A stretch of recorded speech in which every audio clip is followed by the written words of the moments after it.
First National Bank of Lindsay is proud to be a sponsor of tonight's football broadcast. Whether you're looking for a business loan, a personal loan, or a certain type of deposit product, chances are we have what you're looking for. First National Bank, locally owned and operated, insured by FDIC, equal housing lender.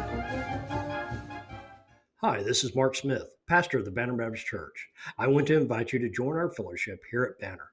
Our Sunday services begin with Sunday school at 10 a.m. Worship starts at 11 a.m. and the evening service, it's at 5 p.m. Our Wednesday night services begin at 6 p.m. and include adult Bible study, youth, and children's classes. We are located 5 miles north of Lindsay on Highway 76. We look forward to seeing you there. Go Leopards. Cody Klingman and everybody at Klingman Incorporated want to send out best wishes to the Lindsay Leopard football team. Klingman Incorporated is always proud to support Lindsay school activities. So here's to a winning football season from everyone at Klingman Incorporated. For all your construction needs, give Brad Taylor a call with B&S Construction at 1-405-428-0039. B&S Construction specializes in concrete pads, sidewalks, and metal buildings of all sizes. Call Brad today for a free estimate. The crew at B&S Construction would like to wish the Leopards a safe and successful season. Go Lindsay! For all your oil-filled electrical needs, call Michael Sharrock with SOS Electrical. SOS is a family-owned business that specializes in oil-filled, industrial, and commercial electrical construction and maintenance. No job is too big, no job is too small. Give SOS a call at 1-405-428-1944 today. Good luck, Leopards! This is Dr. Matt Shelton with Lindsay Family Dentistry. I'm a 1997 graduate of Lindsay High School and have been practicing dentistry in Lindsay since 2006. We welcome you to come by our dental practice so we can help you and your family with all your dental needs. We offer dental services for everyone at every age, from braces to aligners to crowns, bridges, dentures, and implants. Give us a call today at 405-756-4093 or stop by at 102 Southwest 7th Street and let us give you the healthy, beautiful smile you've always dreamed of. The team at Streamline Services contributes a great deal of their success to hard work, experience, and above all, a positive health and safety protocol. There is every reason they should be your next phone call for any of your oil and gas swabbing needs. Give Austin Smith a call today at 1-405-756-7763 to see how Streamline Services can help with your project while ensuring safety and professionalism without sacrificing quality work being done. Everyone at Streamline Services wishes the best of luck to everyone at Lindsay Public Schools this year. Go Leopards. Tonight's broadcast of Lindsay Leopard Football brought to you in part by the Super C Mart, your hometown grocery store, offering everything you need to feed the family, including fresh produce and choice meats. Good luck to the Lindsay Leopard Football team from your fans at the Super C Mart. For over 68 years, Winans Funeral Home in Maysville, Oklahoma, has been serving families in the area during their greatest time of need, the loss of a loved one. We treat each family as if they were our own and consider it a true calling to minister to each and every family that calls upon us. We don't take caring for your loved one and your family lightly. Your care is important to us. Call on us 24 hours a day, 7 days a week, where our staff can assist your family with immediate need with the loss of a loved one, pre-need arrangement planning, pre-need burial insurance, along with questions regarding funeral burial trust accounts, Veterans Administration, and Social Security benefits questions. Myself, John W. Williams, Teresa, and Claudia are well experienced in these areas and will be more than happy to assist you in any way we can. Winans Funeral Home in Maysville, where you are family. American Exchange Bank, right here in Lindsay, is a locally owned and operated community bank that believes in just that, you, a community of fellow leopards. We love our customers. We feel very grateful for each one. So if you are looking for a safe place to put your money, need help achieving that next dream project, or are simply looking for a different banking experience, give us a call at 405-756-3101. We look forward to serving you each day. Member FDIC, an equal housing lender. Are you tired of doing laundry? Give Sunshine Suds a call and let them do it for you. Sunshine Suds will wash and fold your clothes, and they also offer dry cleaning. Sunshine Suds also does quilting and alterations. Load up that laundry basket and head to Sunshine Suds, located at 107 Southwest 2nd Street in Lindsay, Oklahoma, or give them a call at 405-756-2850. BC Factoring and Finance is a local, family-owned finance company. We assist small businesses with flexible and creative financing solutions to meet their cash flow needs. Call us to discuss ways we can help free up your time to focus on building your business. Visit us online at bcfactoring.com or give us a call at 405-259-2104. Go, Lindsay! The First National Bank of Lindsay is proud to be a sponsor of tonight's football broadcast. Whether you're looking for a business loan, a personal loan, or a certain type of deposit product, chances are we have what you're looking for. First National Bank, locally owned and operated, insured by FDIC, equal housing lender. If you need local trash pickup with quality service at a fair price, call Red Dirt Waste Services today at 580-432-5697. Red Dirt Waste Services is locally owned and operated, offering household, residential, and light commercial trash pickup in Lindsay and surrounding areas, including Ellick, Bradley, Bray Doyle, Cox City, Elmore City, and Foster. Red Dirt Waste Services does household cleanouts too, and they offer 96-gallon polycarts and dumpsters. Bagged, loose, or heavy items, doesn't matter, they'll come get it. Red Dirt Waste Services even offers valet service, so you don't even have to take your trash to the curb. Schedule your weekly pickup today by calling 580-432-5697. Stop paying more than you have to for quality, dependable, and locally owned trash pickup. Call Red Dirt Waste Services at 580-432-5697. That's 580-432-5697. Taco Truck is ready to curb your hunger. The traveling taco truck has locations in Lindsay and Blanchard and is available for catering services. You can contact El Unico to book your next event at 405-760-0821. El Unico enjoys supporting all of our leopards with their Taco Tuesdays. Reach out to El Unico for your next event. Hughes Heat and Air is a family-owned business that serves Lindsay and surrounding areas. Hughes Heat and Air provides service for residential and commercial jobs, including simple repairs and new installations. Hugh and his crew take pride in providing professional, efficient, and reliable work at affordable rates. For your next heat and air project, give Hugh a call at 1-405-756-6399. Good luck, Lindsay. Capturing all your special moments is such a blessing to me. From running down the ball field to walking down the aisle. Call or text Photography Blessings by Lacey for all your photography needs. 405-428-0305. Go Leopards and Leopardettes. American Exchange Bank, right here in Lindsay, is a locally owned and operated community bank that believes in just that, you, a community of fellow leopards. We love our customers. We feel very grateful for each one. So if you are looking for a safe place to put your money, need help achieving that next dream project, or are simply looking for a different banking experience, give us a call at 405-756-3101. We look forward to serving you each day. Member FDIC, an equal housing lender. Tabor's Drug has been locally owned and operated for almost 60 years and has employed many leopards and leopardettes. We are very proud to be a supporter of our sports teams. At Tabor's Drug, your prescriptions are filled with care and accuracy, and our pharmacist is available for free consulting concerning your prescriptions bought at Tabor's. We also offer interpreters for our Spanish-speaking friends. We are a very friendly store that has that small town feel. You can reach us at 405-756-4511. Come and see us. Hey, have you heard the news? What news? There's a new bakery in town. Oh, I know. Have you tried their hot lunch yet? It's so good, and the cinnamon rolls and cream pies are to die for. Let's go now and grab a salad or a sandwich from their grab-and-go cooler. Okay, and while I'm there, I'll grab some cookies too. Sunshine Bakery and Deli, located at 311 West Cherokee in Lindsay. A little sunshine in every bite.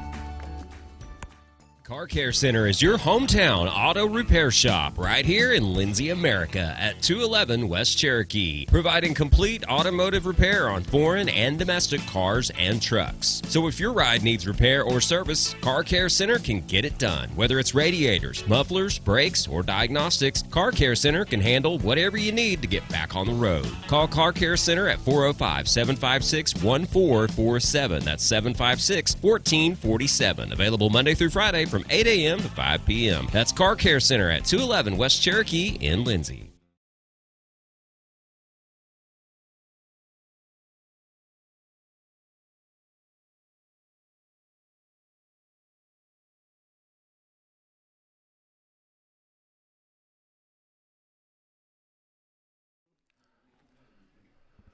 Hey, good evening, everyone. Welcome into Burford Field here on the campus of Lindsay High School. We get set for week number 9 of the high school football season, and the Lindsay Leopards back on the home turf to take on the visiting Frederick Bombers. My name is Greg Peary. Thanks for joining us here on KBLP Live as we get set for senior night festivities that will be coming up here very shortly. Expect to start in about 4 minutes on that. So make sure you stick around here. We'll bring you all of those festivities live here on KBLP Live. I'm here alongside Andrew, ESPN Lion. Andrew, good to have you back with us. Glad to be here, Greg. We got Kevin up top on the camera, Kevin Scruggs, and, of course, J.D. Scruggs, normally running the live stream, is down on the field.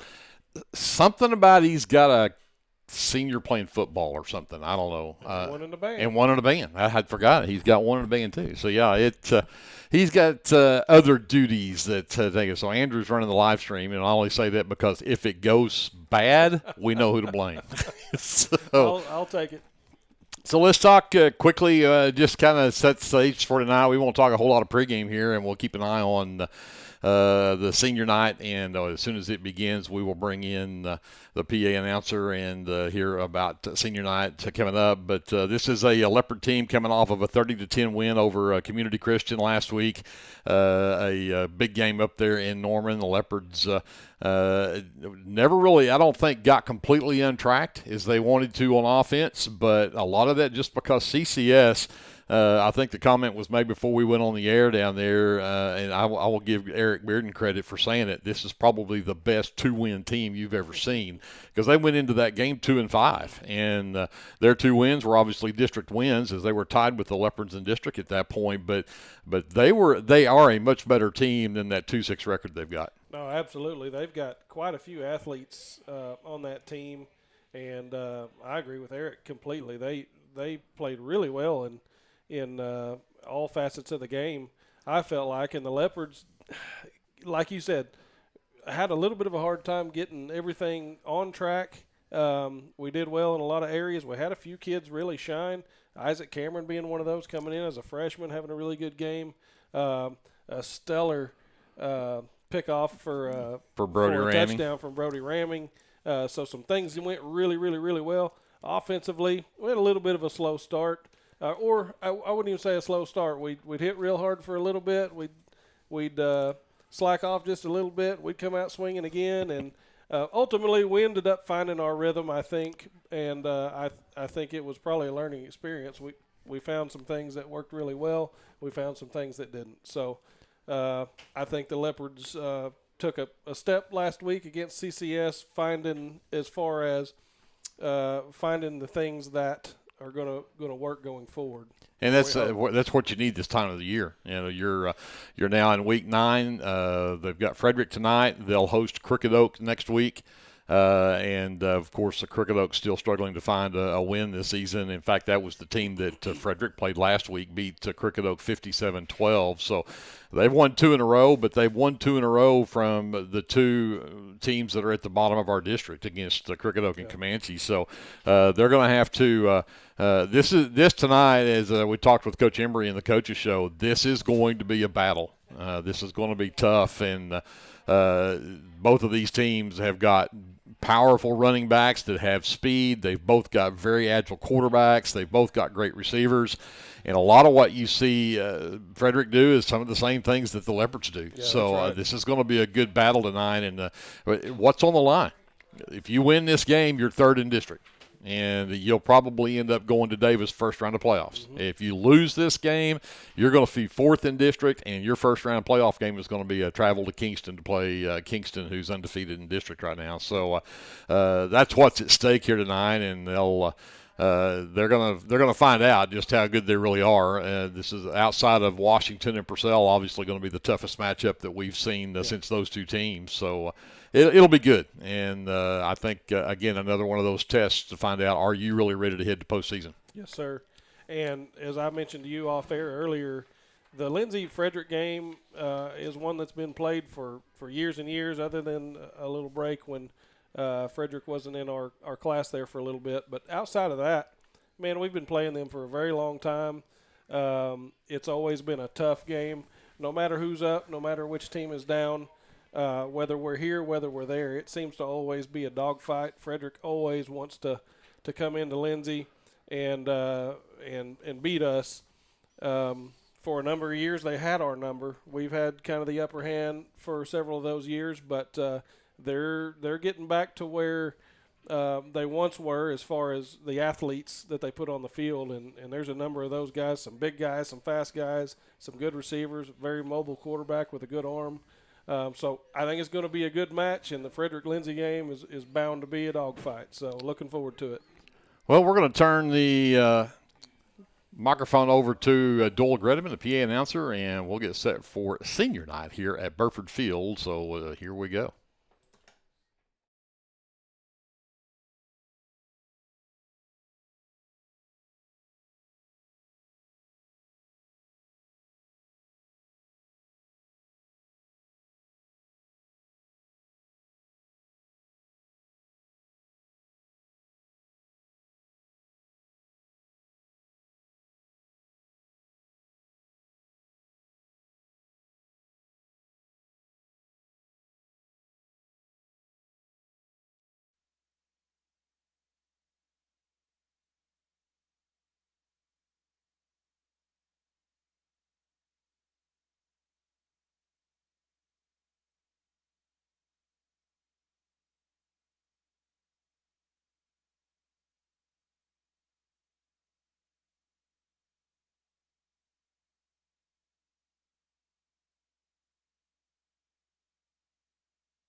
My name is Kason Work.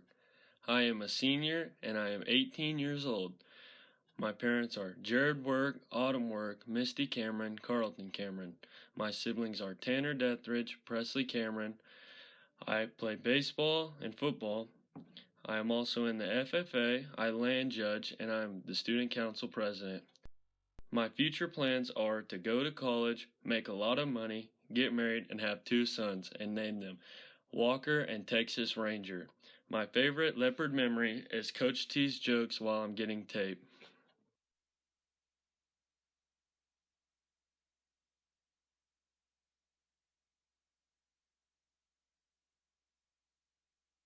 I am Shane Jones, the 18-year-old senior of Brady and Lenina Jones. My siblings are Shaylin and Scott. I play football and I'm a member of Calvary Baptist Church. I participate in Stuco, NHS, academic team, and STEM. My future plans are to attend college and become a PA and eventually start a family. My favorite Leopard memory is when Philip Moore wrestled Coach Roller after the Comanche game my sophomore year.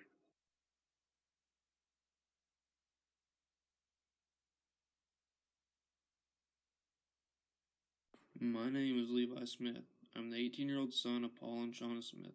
My siblings are Cody, Kylie, and Alexis. I play football and I'm a member of the NHS in the First Baptist Church in Lindsay. My future plans are to attend college, make a lot of money, and start a family. My favorite leopard memory is all the time spent on the field with the boys.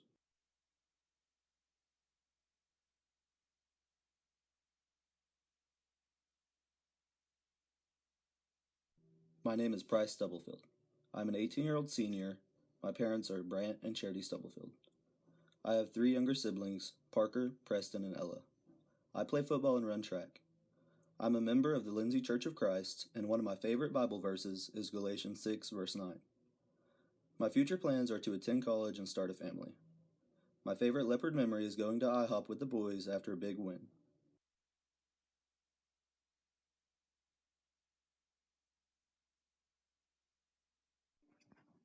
My name is Downtown Cotton Brown. I'm the 18-year-old senior of Jason and Kelly Brown. My siblings are Kel and Caleb Brown. I play football and golf. My school activities include Stuco, NHS, SOS, and FCA. I'm also a member of First Students at FBC Lindsay. My future plans include going to line college and becoming a lineman, then building a house and starting a family. My favorite leopard memory is when Coach Roller and Philip Moore wrestled after Comanche my sophomore year.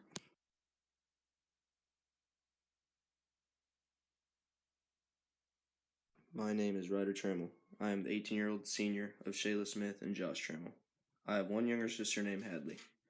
I participate in football. My school activities involve SOS, and I'm also a member of Calvary Baptist Church in Lindsay. My future plans are to go to college and make a lot of money and eventually start a family. My favorite leopard memory is getting to play this game with the boys.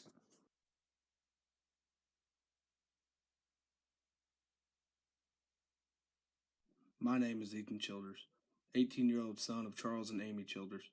My siblings are Thomas and Trey Childers. I attend Lindsay football, track, and FFA. My future plans are to build a shop house and find a wife to eat ramen noodles with when things get rough. My favorite leopard memories are getting hit on by the boys in the field house and reminding Coach O that he is small.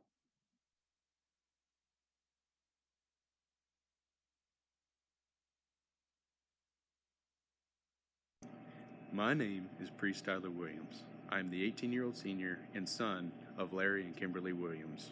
My only sibling is my little brother, Abel Williams. The sports I participate in are football, track and field, and golf. My school activities are being part of the JOM program, and the church I attend is Calvary Baptist Church. My future plans are to go as far as I possibly can in the medical field, hoping to one day become a nurse practitioner. My favorite leopard memory is when Tristan did a 360 no-look jump shot with the discus at the sophomore meet our sophomore year, and all the throwers erupted in applause and cheers for him. He got in trouble, but he said it was worth it.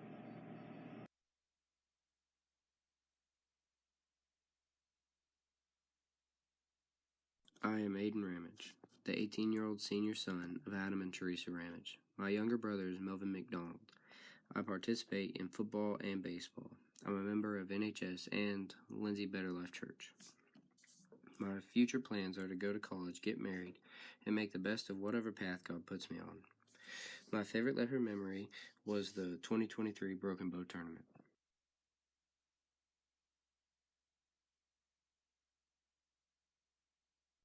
My name is Coda Yandell.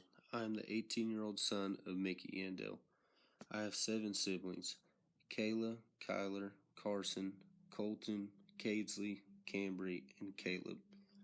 I have participated in football, track, and Special Olympics. I attend Aaron Springs Baptist Church. My future plans are to get a job, take care of Joe, and travel the world. My favorite memory as a leopard was getting to be a captain during the Comanche game and running out of the tunnel with the boys on Friday nights.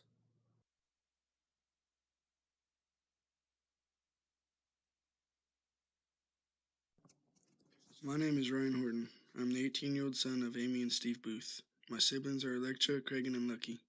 I participate in football and track. I am a member of SOS, and I attend Calvary Baptist Church. My future plans are to become a firefighter, make money, buy a house, and marry Ice Spice. My favorite memory is playing under the Friday Night Lights with the boys.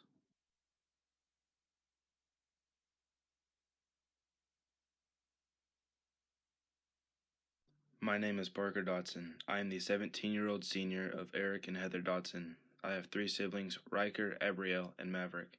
I participate in football and baseball. I attend Lindsay First Baptist Church. I am a member of National Honor Society, Oklahoma Indian Honor Society, and the high school fishing team. My future plans are to go to college and become a doctor who specializes in pediatrics. My favorite leopard memory is finishing top 8 in the state high school fishing tournament and qualifying for the national championship and world finals, where I finished 35th in the world.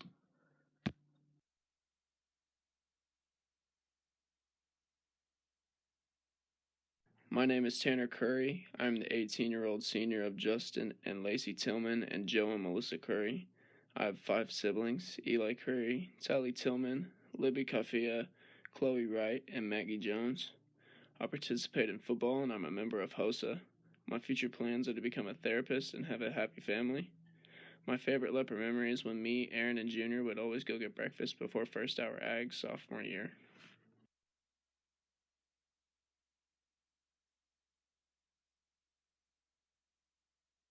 My name is Gregorio Perez Jr. I'm a 19-year-old senior. I'm son of Gregorio Perez and Andrea Shavira Perez. My siblings are Reynaldo Shavira and Alicia Perez. I have participated in FFA, NHS, football, and I attend St. James Episcopal Church. My future plans are to become a company owner in either welding or in heavy equipment, and hopefully have a lot of good racing horses and just have a good family. My favorite memory is when me and the boys coming back home from every football game just jamming music and singing.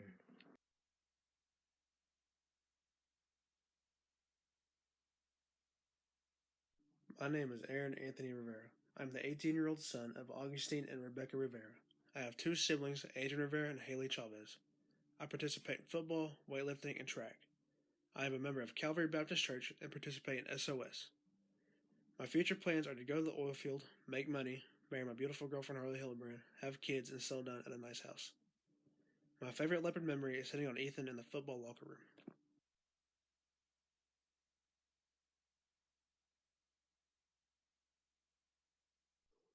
My name is Aiden Scruggs. I am the 18-year-old senior of Jonathan and Marky Scruggs. I have 1 sibling, Aaliyah Scruggs. I participate in football and baseball. I'm a member of NHS and attend Calvary Baptist Church. My future plans are to get a job in cybersecurity and buy a house. My favorite leopard memory is playing football with the boys.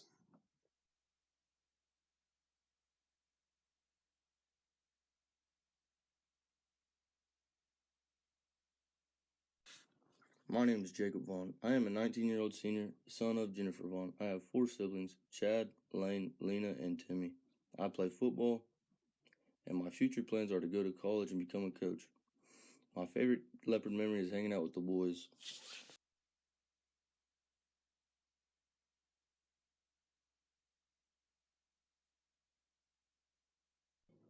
I am Brody Raming, the 17-year-old senior of Randy Raming, Dana Raming, Rusty Jeter, and Brandy Jeter. My siblings are Trevin, Cody, Brittany, Tristan, Peyton, and Racy Joe. Participate in football and track. I'm a member at First Baptist Church. Future plans are to go play college football, study kinesiology, and someday become a personal trainer. Favorite leopard memory is beating Kingston my junior year to move on to the second round of the playoffs.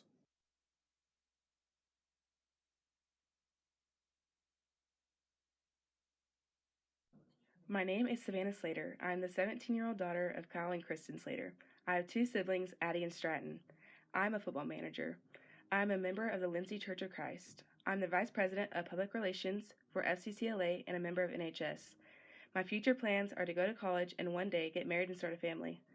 My favorite memory is managing on the sidelines with my girls.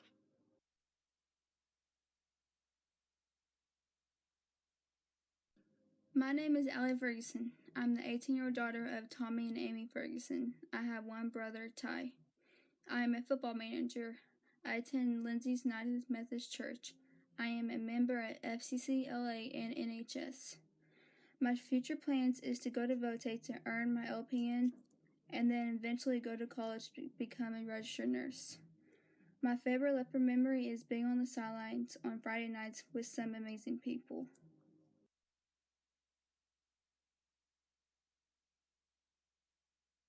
My name is Addison Marie Rice. I'm the 17-year-old senior and daughter of Jason and Amanda Rice. My siblings are Kason and Allie Rice. I attend First Baptist Church. I participate in NHS, Student Council, FCCLA, and FCA. My future plans are to go to college and hopefully major in sonography, and eventually get married and have a family. My favorite leopard memory is going to lunch every single day with my best friend, Madison Price.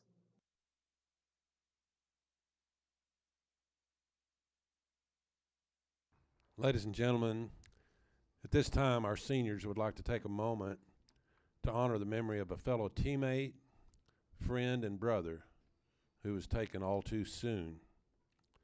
Tristan Manning was an inspiration both on and off the field. He was a constant encouragement to his teammates and his friends. He was a courteous and respectful student, and most of all embodied every aspect of having the true heart of a leopard.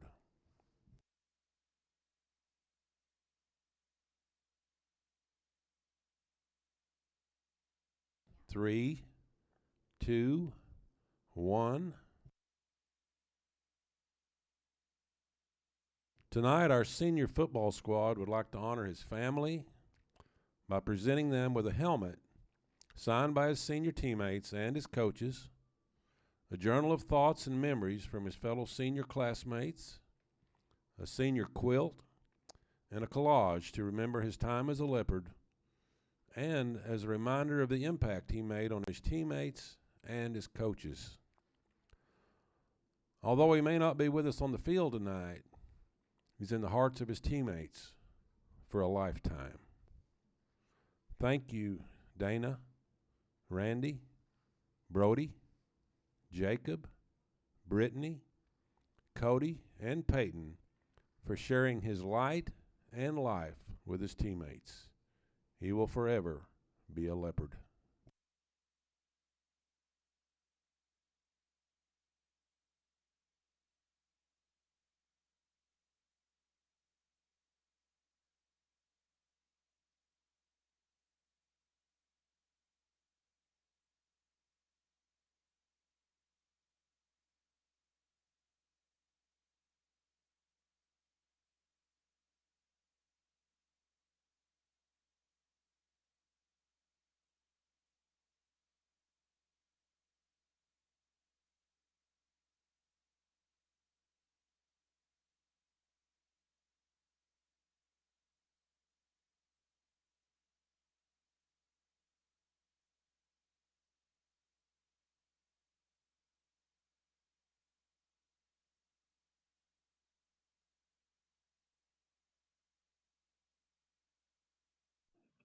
My name is Jaden Webb. I am the 18-year-old senior of Ray and Billy Webb. I have one sibling, Jordan Webb. I participate.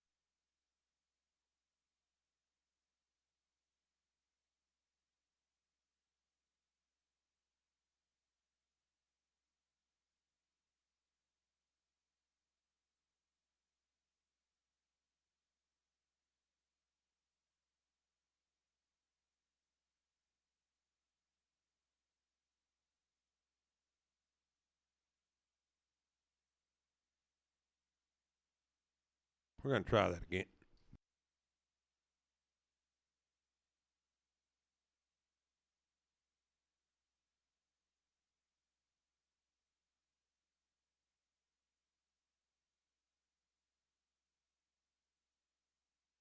My name is Jaden Webb. I am the 18-year-old senior of Ray and Billy Webb. I have one sibling, Jordan Webb. I participate in fast pitch and slow pitch. I am a member of SOS. My future plans are to go to Rose State for softball and become a nurse. My favorite leopard memory is making it all the way to state for fast pitch my junior and senior year.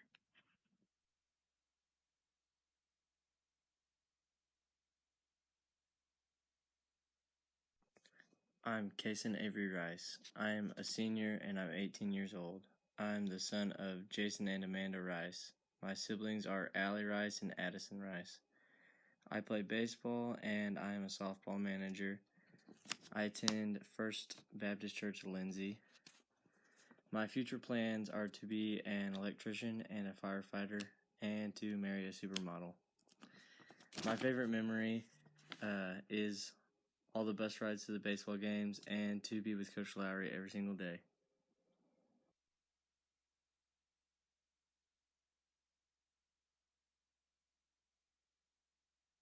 My name is Brody Max Klein.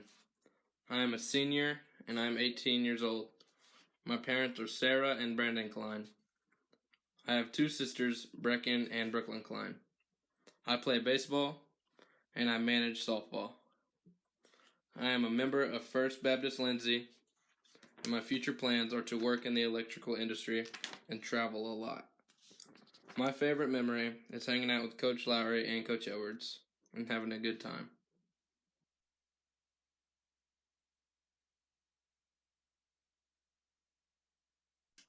My name is McLean Rayleigh Stinnett. I'm the 17-year-old daughter of Emily and Larry Stinnett. My siblings are Maddie and Michaela. I participate in fast pitch softball. I'm an active member in the FFA, and I attend the First Baptist Church of Lindsay.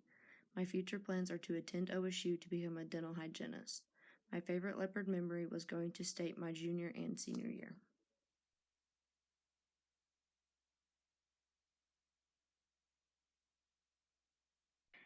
My name is Madison Caldwell. I'm the 18-year-old senior of Josh and Christina Caldwell. I have one sibling, which is Elena Caldwell. I participate in band and art, and I'm a member of FCCLA, HOSA, NTHS, and FCA.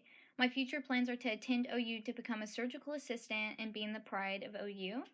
My favorite leopard memories are playing Uno in Miss Allen's class, marching Friday night home games, and getting to go to Girl State.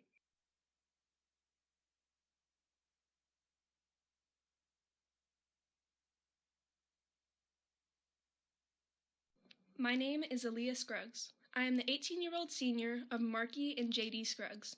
I have one sibling, Aiden Scruggs. I participate in band and art. I am a member of National Honor Society, Student Council, and I attend Calvary Baptist Church. My future plans are to go to college and major in accounting or something similar. My favorite leopard memory is going to Branson with the band.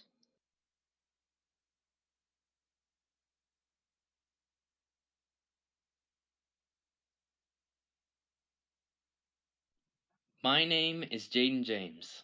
I'm the 18-year-old senior of Caroline James and Blaze James. I have two siblings, Savannah James and Eden James. I participate in band. I'm a member of National Honor Society, National Technical Honor Society, and GT.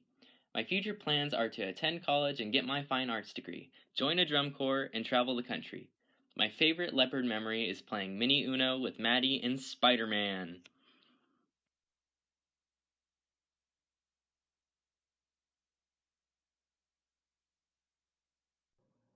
My name is Braylon Fowler. I am the 18-year-old senior of Brandon and Connie Fowler. I have two siblings, Jenna Fowler and Hunter Fowler. I participate in band and art. I attend First Baptist Church of Lindsay and am a member of National Honor Society and National Tech Honor Society at Votech. My future plans are to attend college and get my fine arts degree. My favorite leopard memory is when I played Mini Uno with Jaden and Maddie while dressed as Spider-Man.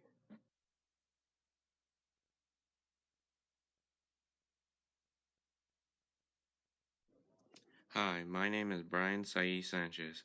I am 17-year-old senior of Erica and Angel Sanchez. I have three siblings, Jamie, Destiny, and Angie Bella Sanchez. I participate in band. I attend at First Baptist Church, work at Love's, and hanging out with friends. My future plans are to go to the Navy, do oil field, or do something that's helped me in the future. My favorite leopard memory is when I accidentally said 69 in Miss Rice's class, and everyone was almost about to face death.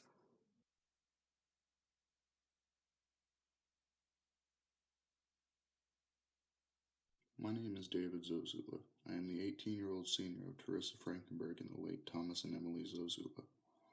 I have two siblings, William and Bailey. I participate in band. I attend Mid-America Technology and am a member of NHS. My future plans are to directly go into the industrial maintenance industry. My favorite leopard memory is attending Mr. Thompson's class.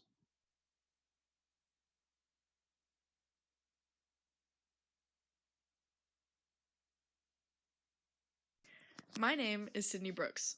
I am the 17-year-old senior of Linda Brooks, Terry Brooks, and Leslie Brooks. I have one sibling, Autumn Trammell. I am the drum major in the Pride of Lindsay, and I am the president of NHS. I am the Stuco media manager, and I am a member of the high school academic team, FCA, FCCLA, and yearbook. I go to First Baptist Church in Lindsay. My future plans are to attend OSU, major in aerospace engineering, and then see where God leads me from there. My favorite leopard memory is truck surfing with Gage in Easton's truck.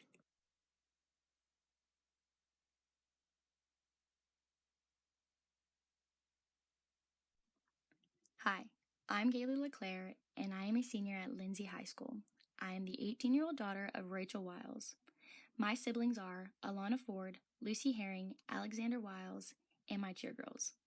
I participate in Lindsay Varsity Cheer. We do competition, 3A state champs, game day, which we will compete in a few weeks, and also sideline. I attend Lindsay High School, and I also attend First Baptist Church Lindsay. My future plans are to attend OCCC and get my basics knocked out and then enroll in their amazing PTA program, and I don't mind branching out and looking into bigger, better things. I also plan to have a loving family with the person I love most. My favorite leopard memory is warming up Brayley Malico every Friday night, even though it was 80 degrees.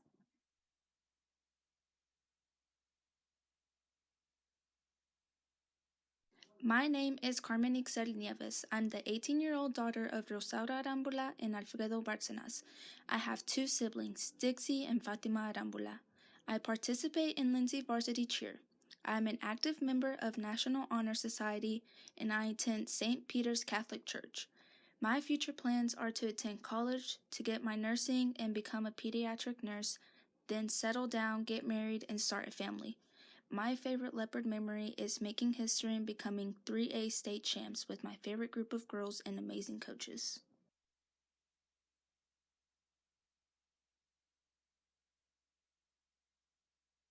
I am Marianne Nicole Dudgeon, the 18-year-old daughter of Jacob and Rosa Dudgeon. I have three siblings, Ariel and her husband Samuel. Their kids, Daxton, Maddox, and Oakland Pearson. James Dudgeon and wife Destiny Dudgeon and their daughter Jacqueline. And a younger brother, David. I am on the Lindsay Varsity Cheer Team, an active member of National Honor Society, National Tech Honor Society, Skills USA, and a member of Banner Baptist Church.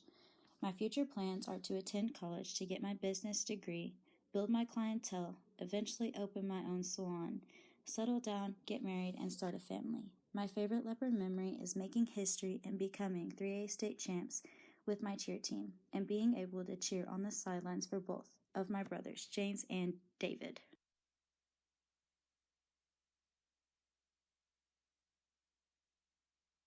I'm Keely Crowder, the 17-year-old senior of Karen Heffington, Greg Crowder, and stepdad Jay Heffington. My siblings are Shane, Caleb, and Peyton Crowder. I participate in Lindsay Cheer, NHS, SOS, FCCLA, FCA, and am a member of Calvary Baptist Church. My future plans are to attend college and get my bachelor's in nursing and start a family. My favorite leopard memory is winning state with my cheer girls.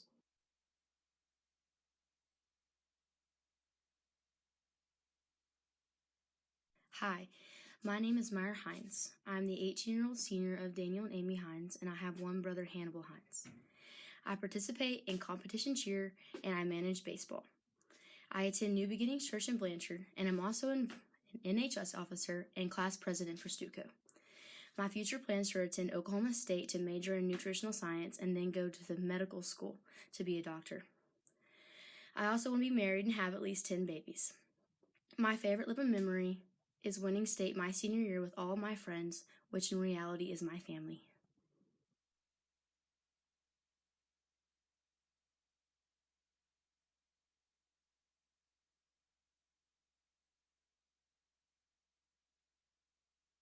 Hi, my name is Kaylee Henderson. I am the 18-year-old senior of Jake and Amanda Henderson. I have one older brother, Colby. I participate in cheer, NHS, students out serving. I am also a Little League cheer coach. I am a member of Calvary Baptist Church, where I am a part of the praise team. My future plans are to go to college to become a teacher, one day find the one, get married, and have a family. My favorite leopard memory is becoming a state champion with some of my favorite people.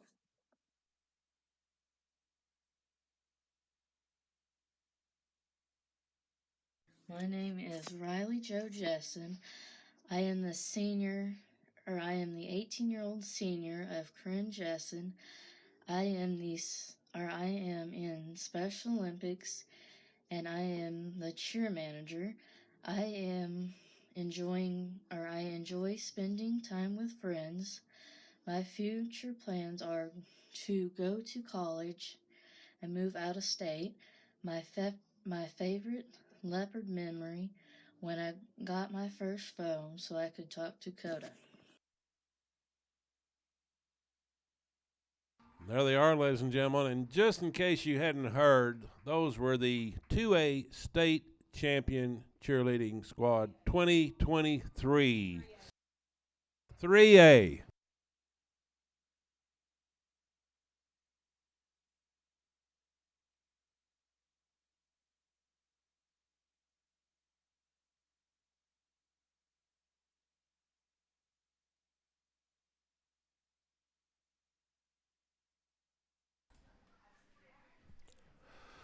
Well, there is your senior night for 2023. It covers fast pitch, softball, band, and football all wrapped up into one. And congratulations, fast pitch softball making it to the state tournament 2 years in a row, and the cheerleaders making the state champs in Class 3A. And, of course, football, hoping they can make a big run at that gold ball coming up here in Class 2A, and it starts tonight as they'll take on the Frederick Bombers. But we need to step aside here real quick, and here's some words from our sponsors. We'll be back with more of your First National Bank pregame show right after this time out here on KBLP Live. This is Brandon Cottrell, pastor at Calvary Baptist Church. Just want to take a moment and invite you to come worship with us this Sunday. Classes begin at 9:30 and worship follows at 10:45. We have something for all ages each Wednesday night. Meals begin at 5:30 and Bible study follows at 6:30. We would love to have you come be a part of our worship. We're located 410 West Chickasaw. Come join us.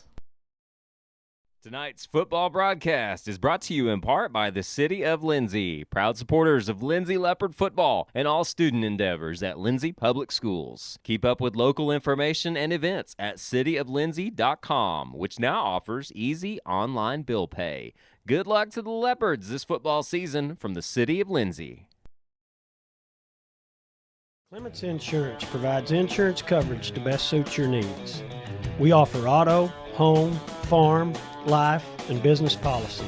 Come by 109 West Chickasaw or call 405-756-2253. Clements Insurance is carrying on the tradition to satisfy you. So come see me, Keith, or Beth. Go Lindsay. The Aaron Springs Baptist Church is a proud supporter of the Lindsay Leopard football team and would like to invite you to join them for Sunday school at 9:30, Sunday morning worship services at 10:45, Sunday evenings at 6, and Wednesdays at 7. Good luck, Leopards, from everybody at Aaron Springs Baptist Church. Football season is here, and that means it's time to show off that school spirit with team apparel from Design It Screen Printing and Embroidery at 304 South Main in Lindsay. Design It can get you all geared up with t-shirts and caps, team uniforms, and also offers custom embroidery and screen printing. Stop by Design It at 304 South Main in Lindsay or call 405-756-3635. Go Leopards from all your fans at Design It in Lindsay. Hey Leopard fans, this is Nick Johnson from First Baptist Church Lindsay.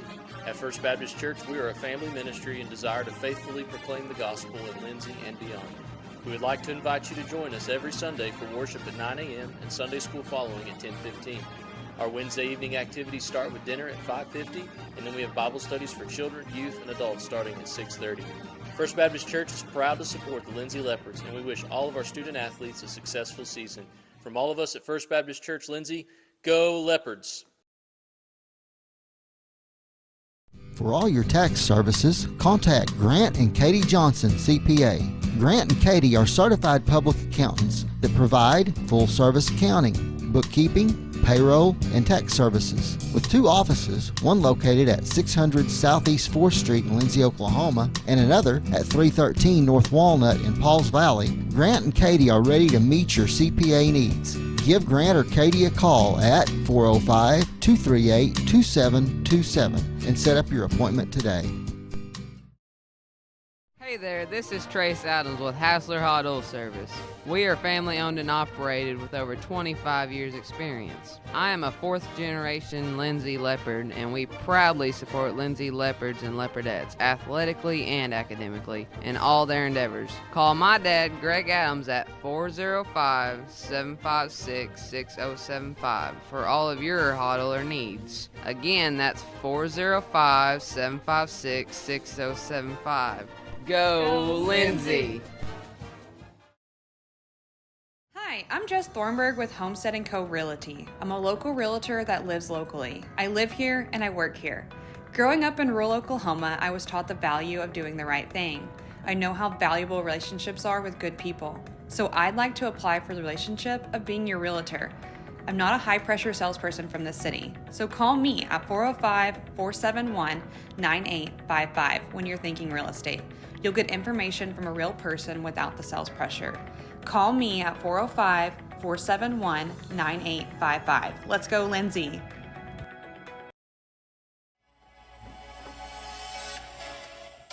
Are you ready to be part of a community dedicated to creating a drug-free environment? Look no further than the Pass Drug-Free Coalition. Hey, have you heard about PASS? It's a coalition that brings together individuals, families, schools, businesses, and community organizations all working towards one goal, a drug-free community. That's right. The PASS Drug-Free Coalition is committed to preventing substance abuse and promoting healthy alternatives. We believe that together we can make a positive impact on the lives of our community members. By joining PASS, you'll have access to valuable resources and support to help you create a safer and healthier community. From educational programs to awareness campaigns, we're empowering everyone to take action. And it's not just about prevention. PASS also provides support for those who are recovering from substance abuse, connecting them with the necessary resources and assistance they need to get back on track. So, how can you get involved? It's easy. Visit our website at www.passdrugfree.org or at PassDrugFree on social media and learn more about our upcoming events, workshops, and initiatives. Together, we can create a community where everyone has the opportunity to thrive, free from the harms of substance abuse. Join us in making a difference. Remember, the power to create change starts with you. Join the Pass Drug Free Coalition today, and let's build a brighter, drug-free future together.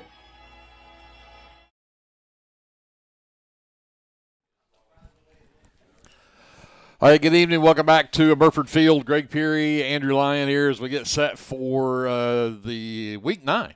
Lindsay Leopards and the Frederick Bombers here at Burford Field. And we talked a little bit before senior night, Andrew, about the importance of this game. This is a Leopard team and Bomber team that came in identical records. They're 5-3 on the season. They're both 3-2 in district play. Winner of this game gets third place in the district. Washington's got first place sewed up. Purcell's got second place sewed up. So they're fighting for third and fourth, and that's a pretty big deal. Yes, sir. And I think, like I mentioned before, I think we're in for a dogfight tonight. Frederick comes in playing some pretty good football. Got some pretty good athletes on this roster. They return that good running back from last year, number 9. Willie Kramer, yep. Willie Kramer. We'll see him again tonight, as well as a few others I may talk a little bit about later. But, yeah, this ought to be a good one tonight, Greg. I'm excited to be here to watch it. I am. Perfect weather for tonight. The wind, I think, starting to lay down just a little bit, still kind of blowing out of the north. Temperatures are going to continue to drop, and, of course, the cooler it gets, the more the ball players like it. So. Yep. They'll love this weather out there, but of course, you mentioned it. Willie Kramer comes back. I had him unofficially off of my records from last year. He had 20 carries and 154 yards against us last year as a sophomore. Now he's a junior. Different quarterback. Zach Tyler steps in, senior quarterback. He's not real big.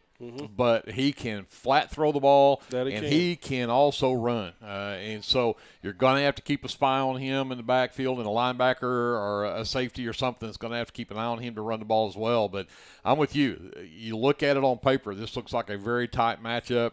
Frederick coming off of that win against Crooked Oak last week, 57-12. Leopards coming off of a win against CCS, 30-10. Everything about it, this just smacks to be a very, very good ball game, and I think it's going to come down to, much like it did last year, a 1-point loss for the Leopards there at the end of the ball game, and you give up a long play that you really should have never given up to start with, that you didn't give up all night long. So I think the Leopards want that back. They want to get that revenge back, and Frederick's going to come in and say, hey, we want to steal another one from them. Yeah, you bet. And it's going way back to my day. Excuse me, got a frog in my throat. Frog in your throat. Going way back to my playing days. These games against Frederick so often come down to a point or two in favor of either team. So we've had some years where we beat them, worse than that. But going back to last year, here we are again, kind of in that dogfight mode, just a point or two separating us. Either one of us are one play away from winning the thing. So I look for it to be much like that tonight.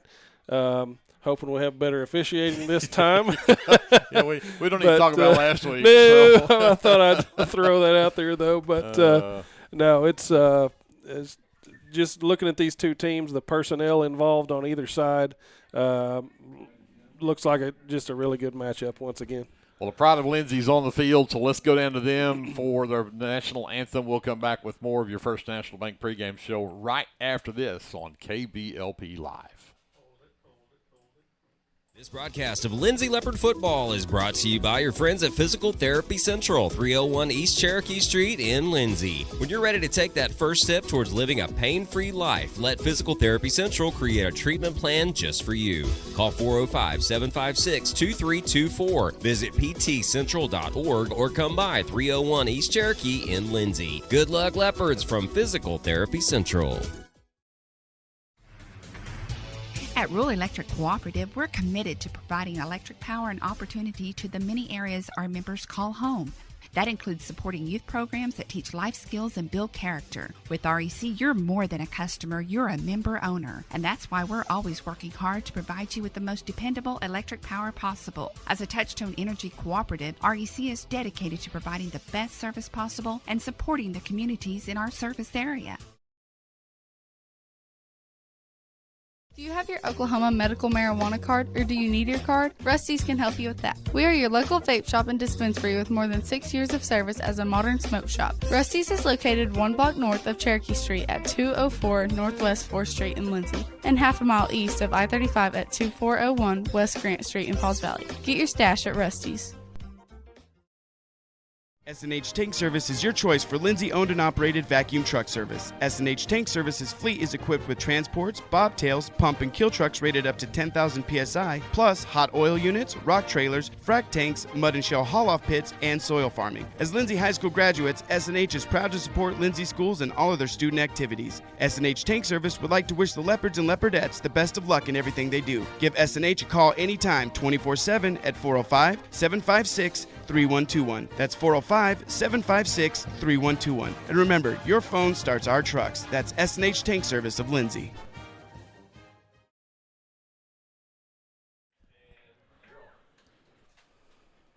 We are back here at Burford Field. We still have about six and a half minutes left before kickoff here between the Lindsay Leopards and the Frederick Bombers, and talk a little more about this matchup. And we mentioned a couple of the guys that we're really expecting to see tonight in Willie Kramer and Zach Tyler back there at the quarterback spot. But they've got weapons all over the place. When you watch some game film on them, they run a bunch of different formations and a bunch of different guys in the game. Yeah, they do. Yeah, offensively, from the films that I watched, and I was watching them against Comanche, a little bit of Little Axe, and Washington, man, they have quite a mix of offenses they like to do. Some traditional I formation, quarterback actually under center, which we don't see much of lately. Some pistol I formation, diamond formation, some single back, either with or without a tight end, even some empty backfield 5 wide. So we're going to see a whole host of different things from these guys, and the Leopards are going to have to be on their toes to get lined up right, to get fitted up to those various offensive formations. Defensively, I'll be honest with you, I can't really tell you that Frederick is going to come out in a particular base defensive formation. They do so many different things. They may run 4 guys up front. They may be down in a stance. They all may be standing even. Bring a linebacker up and have a 5-man front. They may bring 2 linebackers up either in the interior or on the end and have a 6-man front. So I think the key to their game, one of the keys to their game, is just keeping you guessing, keeping you on your toes. So it'll be interesting to see what they do, and I'm looking forward to it. And it looks like the guys are coming out for the coin toss, so I'll hand it back over to you, and we'll talk about starting lineups. The seniors all headed out there for the coin toss, but Brody Ramming, Shane Jones, I believe that's Levi Smith, and Aiden Ramage are the 4 main captains out there for the coin toss for the Leopards. And see if I can get the numbers for the Bombers here as they step back from this. But while they do that, coin toss, and Andrew will kind of keep up with that. But just to give you some numbers from last week quickly, the Leopards get 123 yards on 20 carries from Jacob Vaughn. Definitely needed all of those last week. 57 yards rushing for Ramming, who was also 10 of 18, and 167 yards through the air through a couple of touchdown passes to Manny Aguero. Aguero led the receiving corps with 7 catches, 105 yards, and those 2 touchdowns. And again, some of the numbers from last week. But we'll quickly jump over to Andrew. We'll talk about the coin toss, and then I'll get you starting lineups. Yep, the Frederick Bombers won the coin toss, and they did elect to receive. Leopards will defend the east goal. Awesome. Well, let's start talking about starting lineups, and we'll start with your Lindsay Leopards and offensive starters, and start at the skill positions. And at quarterback is number 1, Brody Ramming, the senior. And the backfield will have a couple of guys back there tonight. Number 32, Dutton Taylor, the sophomore. Also number 8, Jacob Vaughn, the senior. At the tight end spot, Shane Jones is a number 28. He is also a senior at the tight end. And then Manny Aguero, number 23, the sophomore, along with number 11, the senior Parker Dodson. On the starting roster was number 34, Priest Williams, gets the start last week, but he was in street clothes tonight. Apparently has an injury that he will not be starting tonight. I do not know who will start in his place, so we'll check that out as Leopards get out there on offense. Let's talk about the guys up front on that offensive line. And number 59 is the center. That is Aiden Ramage. We'll go over to the left side of that line. Downtown Cotton Brown, number 51, the senior. And at left tackle is number 71, Aiden Scruggs, who affectionately referred to his father as Jonathan when he was announced as a senior a while ago. And I said, that's just wrong. It's J.D. It's not Jonathan. But he is also a senior tonight. Over on the right-hand side, number 62, Levi Smith, also a senior. And number 58 at right tackle is Hannibal Hines. He is a junior. On the defensive side of the ball, back in the backfield, at safety will be number 1, Brody Ramming, number 23, Manny Aguero. Those 2 guys going both sides of the ball. At the corner position will be number 18, Isaac Cameron, the freshman. And figure we'll see him also on offense tonight. He had a couple of big catches last week. So Isaac Cameron and number 7, Dalton Parker, the junior, are your corners. At the linebacker spots, number 8, Jacob Vaughn, the senior. Number 32, Dutton Taylor, the sophomore. And number 10, Ryan Horton. He is also a sophomore on that linebacking crew. And then up front on that line at the defensive end spots, again, Priest Williams normally on one end of that defensive line. We'll see who takes his place here tonight. Shane Jones on the other end, and then down on the inside, you've got Ethan Childers and Gus Torres. 65 is Ethan Childers, the senior. Gus Torres, the sophomore, number 6. The head coach for the Lindsay Leopards is Sam Embry. He is assisted by Stephen Merrill, Jacob Offalter, Joe Foster, Tom Inman, Caleb Hall, Braxton Turner, and Jackson Stephen. Student assistant for the Leopards is Ty Ferguson. The head coach for the Frederick Bombers, and I think I've got that information here on one of my 15 pages that I've got here, is Brett Tyler. He's assisted by Scott Matthews, Shane James, Maurice Walton, and Joe Wood. Again, both these teams come in 5-3 on the season and 3-2 in district. Greg Perry, Andrew, ESPN Lion, alongside J.D. Scruggs running the live stream. Kevin Scruggs up top on the camera. Brianna Miller back at our studios. I told Brianna when I was texting with her earlier that this live stream is the most awesome thing in the world, but we don't ever get to talk anymore. She and I used to get all kinds of time to talk back and forth on the phone while we were off the air, and we don't get that anymore. Kind of miss that. But glad that you are along with us here on KBLP Live. And looks like Perez has it teed up for the Leopards. I believe that's number 6, Champerian Kramer, back to receive there for the Bombers. Ball laying flat on the ground, looking like he may be looking for a squib right here. And it does go right down the middle of the field, and it will be covered at the 34-yard line. That is number 23, Xavier Randall, who is also one of their starters at wide receiver. We've already talked about their quarterback, number 22, Zach Tyler, the senior, and number 9 is Willie Kramer. He'll start out typically in the backfield. But Frederick will get the ball here to start the ball game at their own, and they actually mark it at the 35-yard line, 1st and 10. They'll go a wide receiver either side, I formation with a tight end, right side. Under center, Tyler. They'll hand it off, and Tyler right up the middle fakes the handoff and keeps it, and he goes nowhere. And I believe that is Gus Torres on the stop. Big stop right there for a yard gain. Good way to start for big Gus Torres. He has really made a hand this year. 2nd down, 9 for the Bombers. Opening possession of the game. Davion Adolph will go wide right along with Alex Matthews. Twins left as well. From the shotgun, back to pass Tyler. He's looking over the middle, and he's got the slant. Look at picked off. Intercepted by Cameron. Brian Horton. Oh, Horton. Horton is down the sideline at the 5, and he'll be dropped inside the 5 at the 3 by quarterback Zach Tyler. That one tips off the hands of the intended receiver and then picked off by Ryan Horton. Man, that's a way to start a football game against these Bombers. And excuse me for cutting in. I thought it was Cameron that got that grab there. So But the Leopards have it 1st and goal at the Frederick 3 after the interception, and that is, by the way, a First National Bank turnover.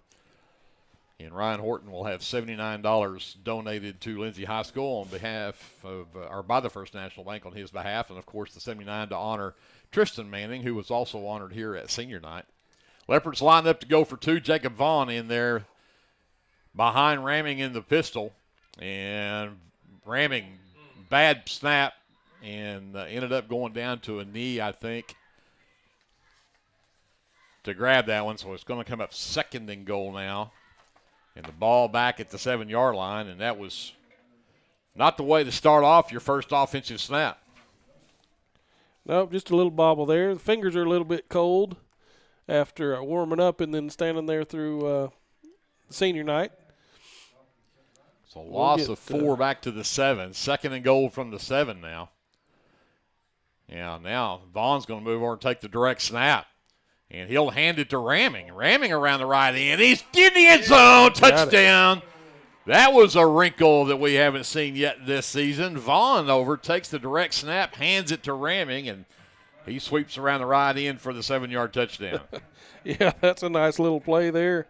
Certainly haven't seen that before, but, old Ramming, he's a running back at heart. So, well done. And a quick score. So the Leopards come up with a turnover and a touchdown, and we've only run, 28 seconds off the clock. Minute 28. Leopards will line up to go for 2. They run that power formation left side. And Ramming's going to give it to Aguero, but we have a false start on the Leopards, so this 2-point conversion will be reattempted.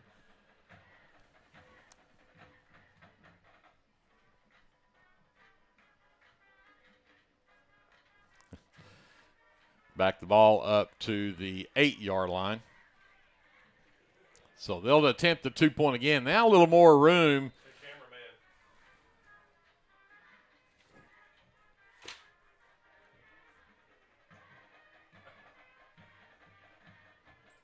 Ramming will send bunch receivers right. Vaughn in the backfield. High snap again. No. Ramming retrieves it, but now he's going to have to just run with it, and he'll just have to be run out of bounds there, so the 2-point conversion is no good. A couple of bad snaps there.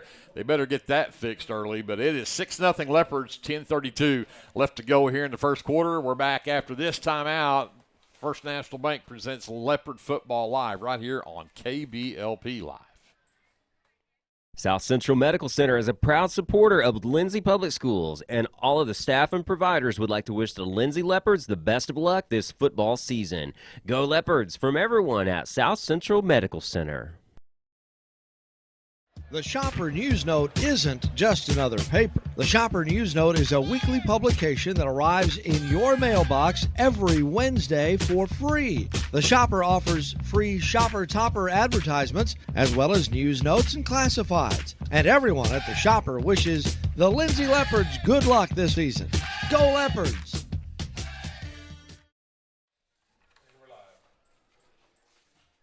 Leopards set to kick it away. Junior Perez has it teed up.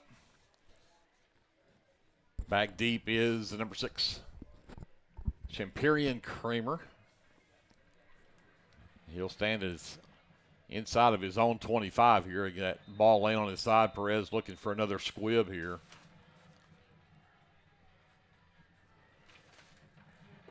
And it is right down the middle of the field, and this one heads over to the right hash. It's picked up there and then brought back toward the middle, and about 5 yards on the return that time. And that was number 22, the quarterback, Zach Tyler, on the return there. So 1st and 10 to Frederick again. We'll try this time at their own 34. Started their own 35 last time. With 10:29 left to go, Leopards lead 6-0 here in the first quarter. Trips right this time, tight end left for Kramer. Kramer in the backfield, Tyler in the shotgun. And it is not Kramer in the backfield. That is number 3, Talon Sheffield. And Sheffield picks up good yardage on first down over that right tackle. Picks out to the 38-yard line. Pick up a 4, bring up second down and 6. Yeah, like we mentioned earlier, they'll run that number 3 in, number 9, number 12. They'll have several guys running the football, and there was number 3, Sheffield for you. We'll see him a lot tonight. Wide receiver either side from the pistol this time, and they pitch it back to number 12, jet sweep headed left, and he'll get a couple of yards as he crosses the 40 to the 41, but he'll still be about 2 yards short of a first down. Give him 3 on the jet sweep left. That was Dutton Taylor with the tackle there. Nice little play. 3rd down and 2, the ball at the 42-yard line.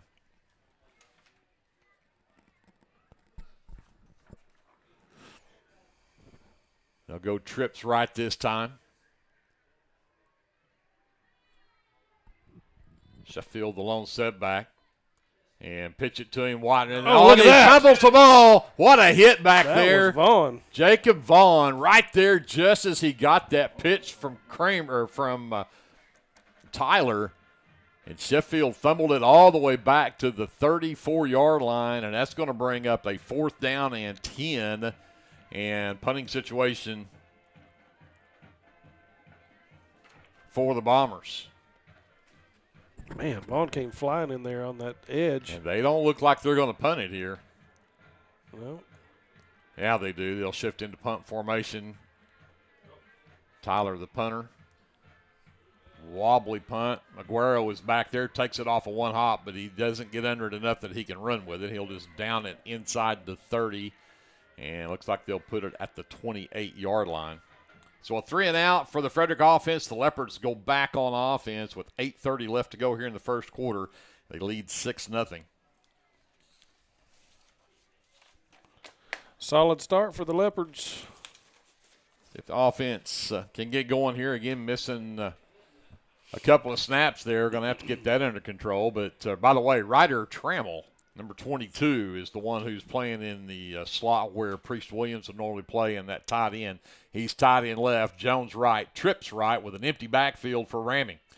Ramming Pulls it down, gets it to Vaughn out in the flat, makes the first man miss, splits a couple of defenders, and gets brought down as he crosses the 40 to the 41-yard line. 13 yards on the reception for Vaughn and a first down.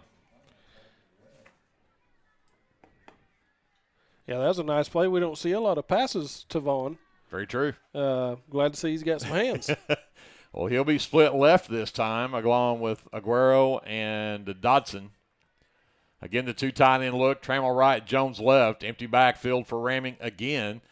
And this time the bubble screen for Aguero. Just a little tall, and Aguero cannot pull it in. That one will fall incomplete and bring up a second down and 10. Very interesting. The Leopards throwing in some different wrinkles today with Vaughn being split out. That's a totally new concept. And now Isaac Cameron checks in at wide receiver.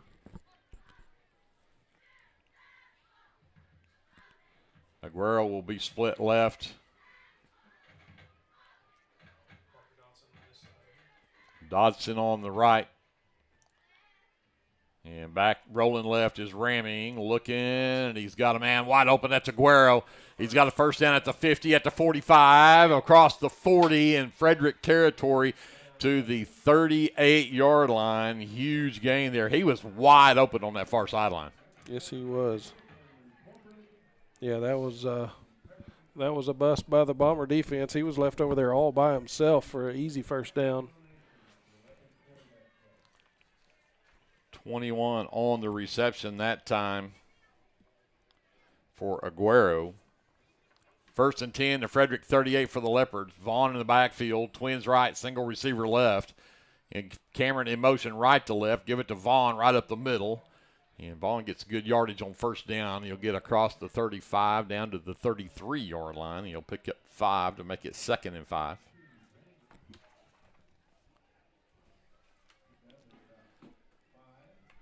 Cameron will go left along with Aguero. Dodson will be the lone receiver right.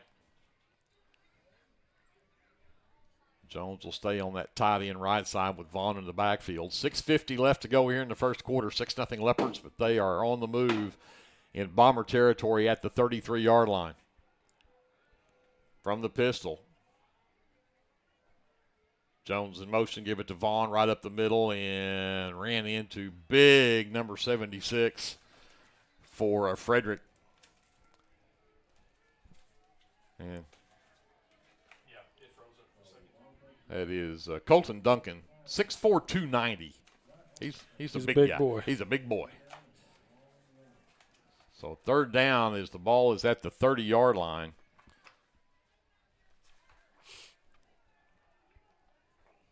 Third and 2 for the Leopards. Vaughn the lone setback. Torres will line up in slot right, Jones slot left. Ramming from the pistol, give it to Vaughn again. And it's going to take effort, and he's not going to get there. He'll get back to the line of scrimmage, and that's it. This is going to bring up a 4th down and 2. And, of course, this deep in Bomber territory, you know that Coach Hembry is going to be going for it here. I believe that was Dalton Wells, number 5, that met him in the backfield right there. So see what the Leopards draw up here. Vaughn stays in the backfield. Dodson splits right. Aguero splits left. And another high snap flags, though. I think we're going to have a false start. I think Jones and Torres both set up in that slot left, and I think they took off a little bit early trying to get there. And, of course, it was a bad snap. This may be a break for the Leopards because at least they get to retry that one. But the ball will be back at the 35, and now it's a 4th and 7. And maybe now rethink that 4th down play. Maybe you look at punting this one and trying to pin Frederick deep. Well, yeah, looks like they're going to go. Typically on this side of the 50, we'll go for it. Trips right. Vaughn, the lone receiver in the backfield. Ramming, rolling right, gets flushed out of the pocket, takes off. Can he make enough man miss? And he cannot. He's not going to get back to the 31. He'll pick up 4 on the scramble, but Leopards will turn it over on down. Bomber defense overloaded that left side, the right side of the Leopard offense, and there was just nobody there. So Frederick holds. The Leopards do not get it in, and they'll take over at their own 31 with 4:52 left to go here in the first quarter. They still trail the Leopards 6-0 here early. Yeah, just not getting enough of a push up front there for the Leopards. Hopefully we can clean that up. So Tyler hands it off again up the middle with Sheffield, and Sheffield gets good yardage on first down. Right up the middle, gets out to the 39-yard line, picks up 8 yards.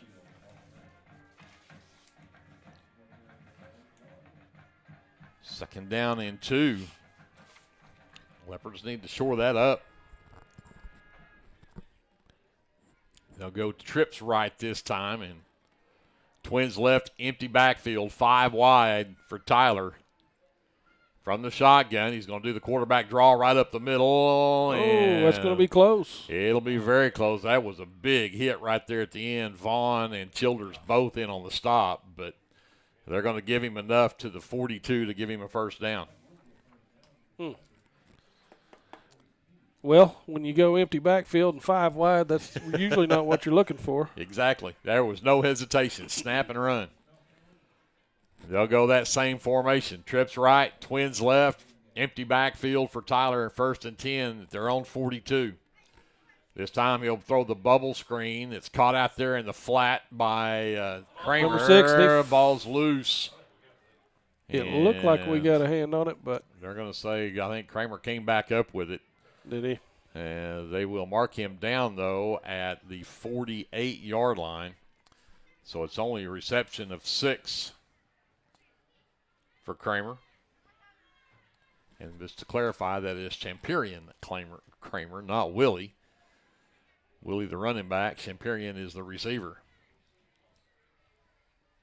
They'll come back with the Twins left, single receiver right, more a pistol formation now. And Sheffield gets the fake, and they'll throw it in the flat. It's caught there and tracked down from behind. That's a great job right there from Dutton Taylor. Pickup of 2 on the reception there. I think that was Cody Bolin on the reception. Yeah, on the reception. So 3rd and 2, the ball sets at the 50-yard line. Here's that diamond. That diamond formation now. Single receiver left. And they're going to give it to number 12 over the right side. He'll have the first down easily as he'll get to the Leopard 47-yard line, and he'll pick up 3 and a first down. Looked like there was Aguero there on the tackle. Alex Matthews, number 12 on the carry out of that diamond formation. And this is where Frederick can hurt you. They can get this ground game going, and they can chew up a lot of clock. Yes, they can. We haven't even seen number 9 here. Agreed. Twins either side, and in the backfield is Matthews from the shotgun. Tyler fakes the bubble screen, has to juke in the backfield to avoid a couple of tackles, and then finally gets brought down around the 46-yard line of the Leopards. So about a yard on the play. Childers, again, looks like maybe coming off the bottom of that pile. I concur. So give him a yard, make it 2nd down and 9 at the Leopard 46.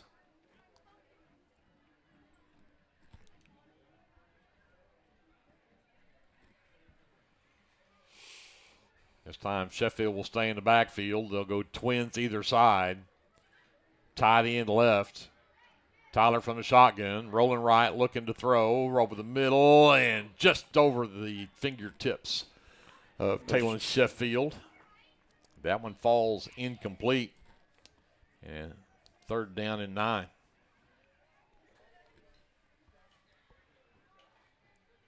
Big 3rd down play right here for the Leopards.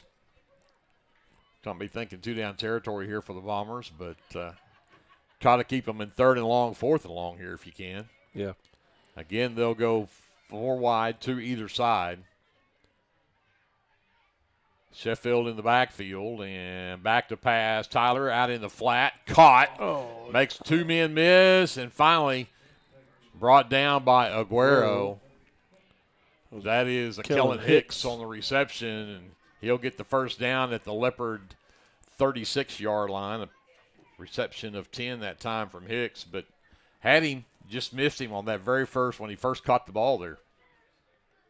Yeah, that was a nice little play. We had men in position right there. He just immediately, when he caught it, he cut inside and made his man miss. So we may just need to break down a little bit better, and we can avoid that yards after catch. Again, twins either side. Back to pass again. Tyler's there we go. They'll get the sack. Shane Jones. Jones doing what he does best, and he gets in the backfield, and he'll drop Tyler back at the 43-yard line. A loss of 7 on the play. Brings up a second down and a 17 now.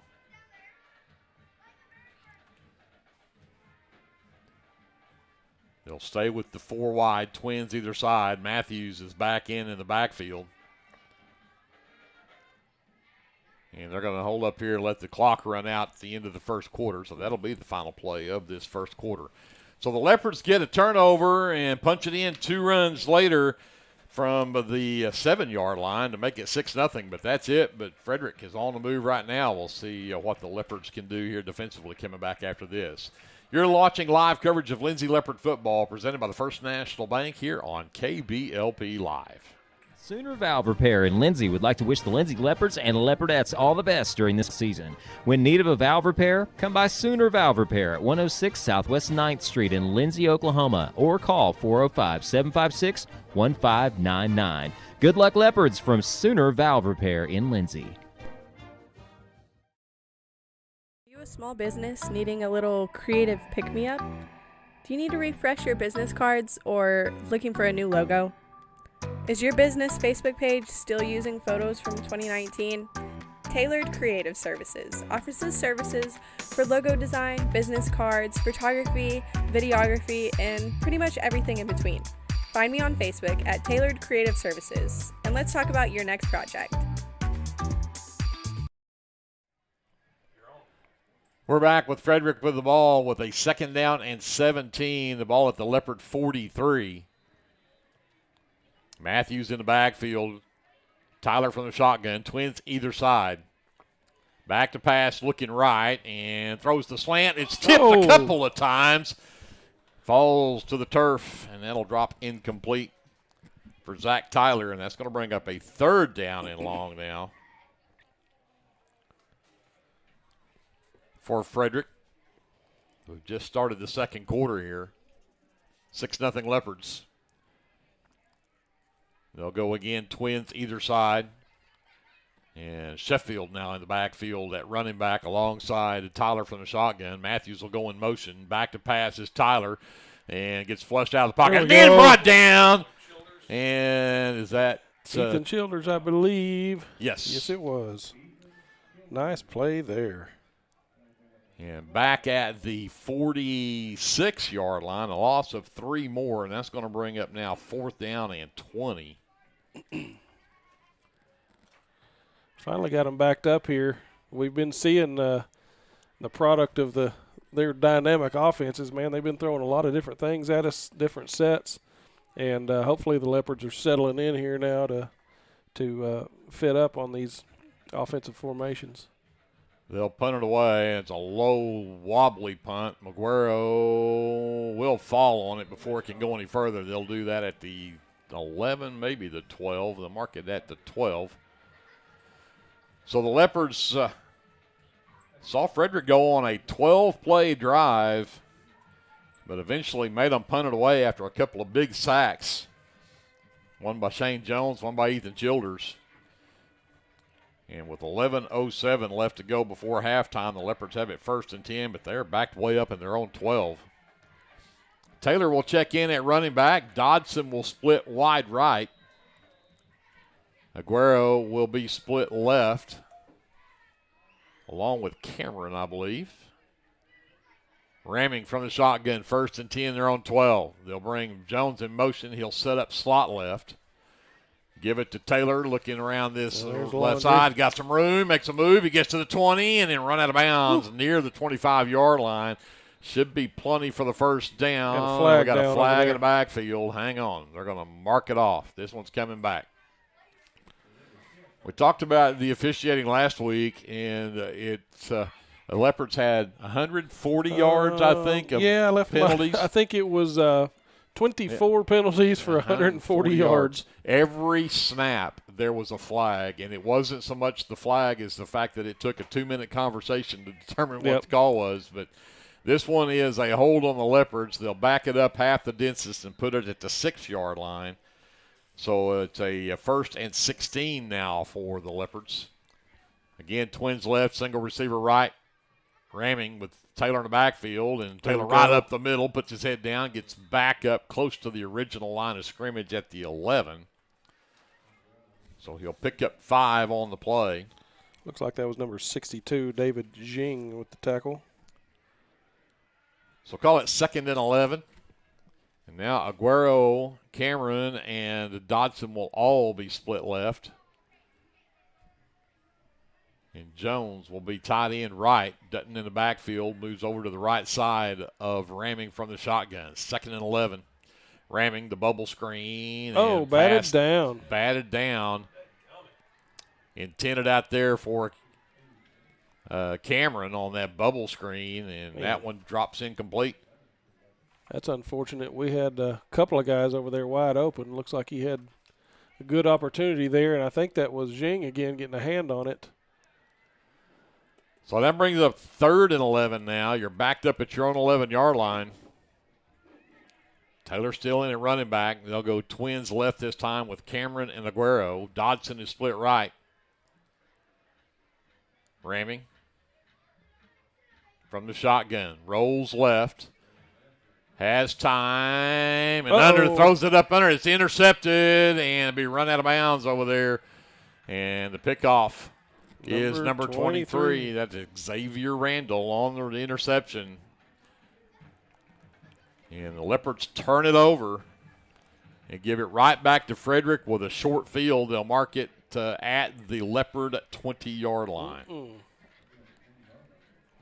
I just got a text from a great Bomber football player, Mr. Clay Johnson, 3-time state champion, if I recall right, and a great Mike linebacker for the Tulsa Golden Hurricanes. Hey. I didn't realize you knew the higher-ups around. Oh, you bet. You bet. 1st and 10, Frederick, the Leopard 20, diamond formation, and this time they do give it to Big Willie Kramer, and he will not get anywhere. They'll actually give him about a half yard, and that's about it. We'll call it 2nd and 10. First carry of the night for Willie Kramer. Yeah, I'm surprised it took this long to put Willie in the game. And just like that, he's right back out.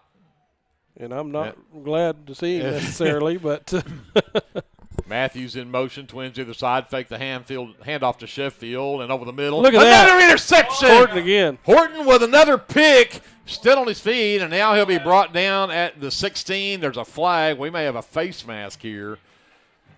Yeah, I think the flag came in after the pick. So this still should stand as an interception for Horton, his 2nd of the night. Couldn't have come at a better time. And actually, they're going to call it on the Leopards. Was that a personal foul? I missed the indication. I saw that pointed at the Leopards. Block in the back is what I'm hearing. Yeah, and unfortunately that happens sometimes when you reverse the field like that. Right. You're not in good position to get a block on the front side of your man. The Leopards will get to keep the ball, but they'll move it back to the 8-yard line. And they'll go back to work on offense. 1st and 10 at the 8 with 9:21 left to go here in the first half. Twins right, single receiver left. Give it to Dutton, jet sweep right, cuts inside and gets some tough yards across the 10 out to the 12. I think that was big number 76, Colton Duncan, with the tackle for the Bombers. So pick up a 4. Will bring up a 2nd down and 6. Dodson splits right. Cameron and Aguero are split left. Taylor stays in and running back. 2nd down 6 for the Leopards. They're on 12. Ramming from the shotgun. Right up the middle for Dutton. Big hole. Taylor gets out near the 20, and he'll have a 1st down across the 20 to 21-yard line. That's just tough running in there from Dutton Taylor. Yeah, nice job. Good movement up front. Good initial hole. And I think the only person that touched him on the first level was just a little bit on the foot, but relatively untouched there until he got into the backfield. Nice job. Trips left this time. Jones is tied in right. 1st and 10 Leopards. They're on 21. Ramming. This time on the keeper. Goes left, cuts it up. He's at the 30, the 35, makes a spin move, and he'll be gang tackled at the 40-yard line. Another 1st down off the quarterback keeper from Brody Ramming. Yeah, nice job there, just fighting for yards on that. Had some blocking down here by the receiver. Looked like that was Dodson down here getting a block. Love to see the receivers getting involved. 20 yards out to the 41-yard line. 1st and 10 Leopards. Twins right, Aguero the lone receiver left. Ramming from the shotgun. Back to Dutton, right up the middle. Ooh. Bounces off the first man. Fumbled the ball. Oh, no. And Frederick has it back. Man. Recovered by Devin Zing. It's like neither one of these teams cannot hang on to the ball. And that's what? 2 interceptions. 4 turnovers already. Yeah. Yeah, 2 INTs, 2 fumbles. And that was Zhang with the recovery, I believe. So at the Leopard 42, Frederick has it back. 7:39 left before halftime. You certainly cannot continue to give Frederick the ball on your end of the football field. I told you this would be a dogfight. Here we are. All right. Single receiver either side. Fake the pitch right up the middle for Tyler, and he'll be tripped up. Ramming trips him up as he gets to the 40 and the 39. Pick up a 3 on the play. 2nd down, 7 coming up for Frederick.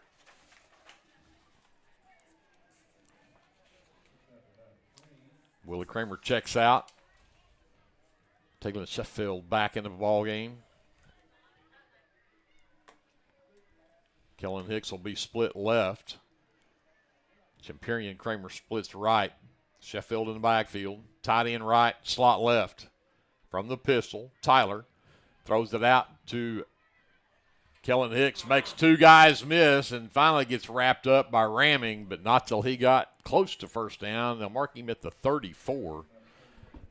It's going to bring up a 3rd down and 2 on a 5-yard reception out there for Hicks. Again, had 2 black shirts right there just as he caught the ball, and neither one of them got him down. No, either he's just really, really shifty, or we're not breaking down and practicing fundamental tackling.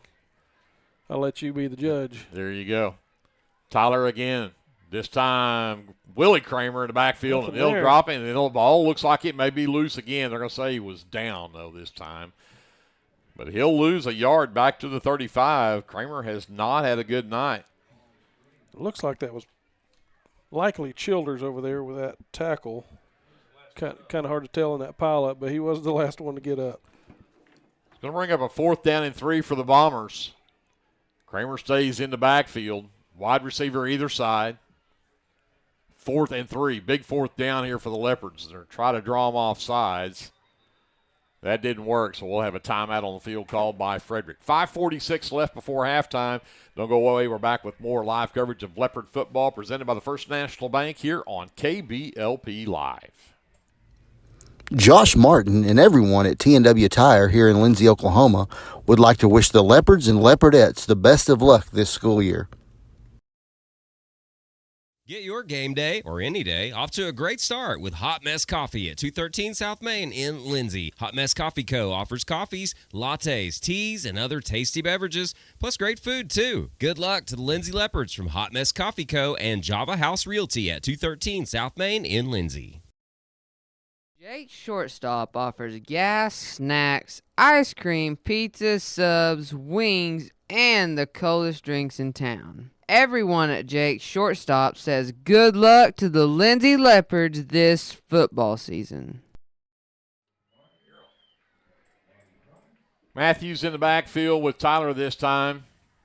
Believe that's who that is anyway. 4th down and 3, back to pass. Nice. Batted down. Bass is batted down at the line of scrimmage, and the Bombers will turn it over on downs. I think it was Torres got a hand on that one right there.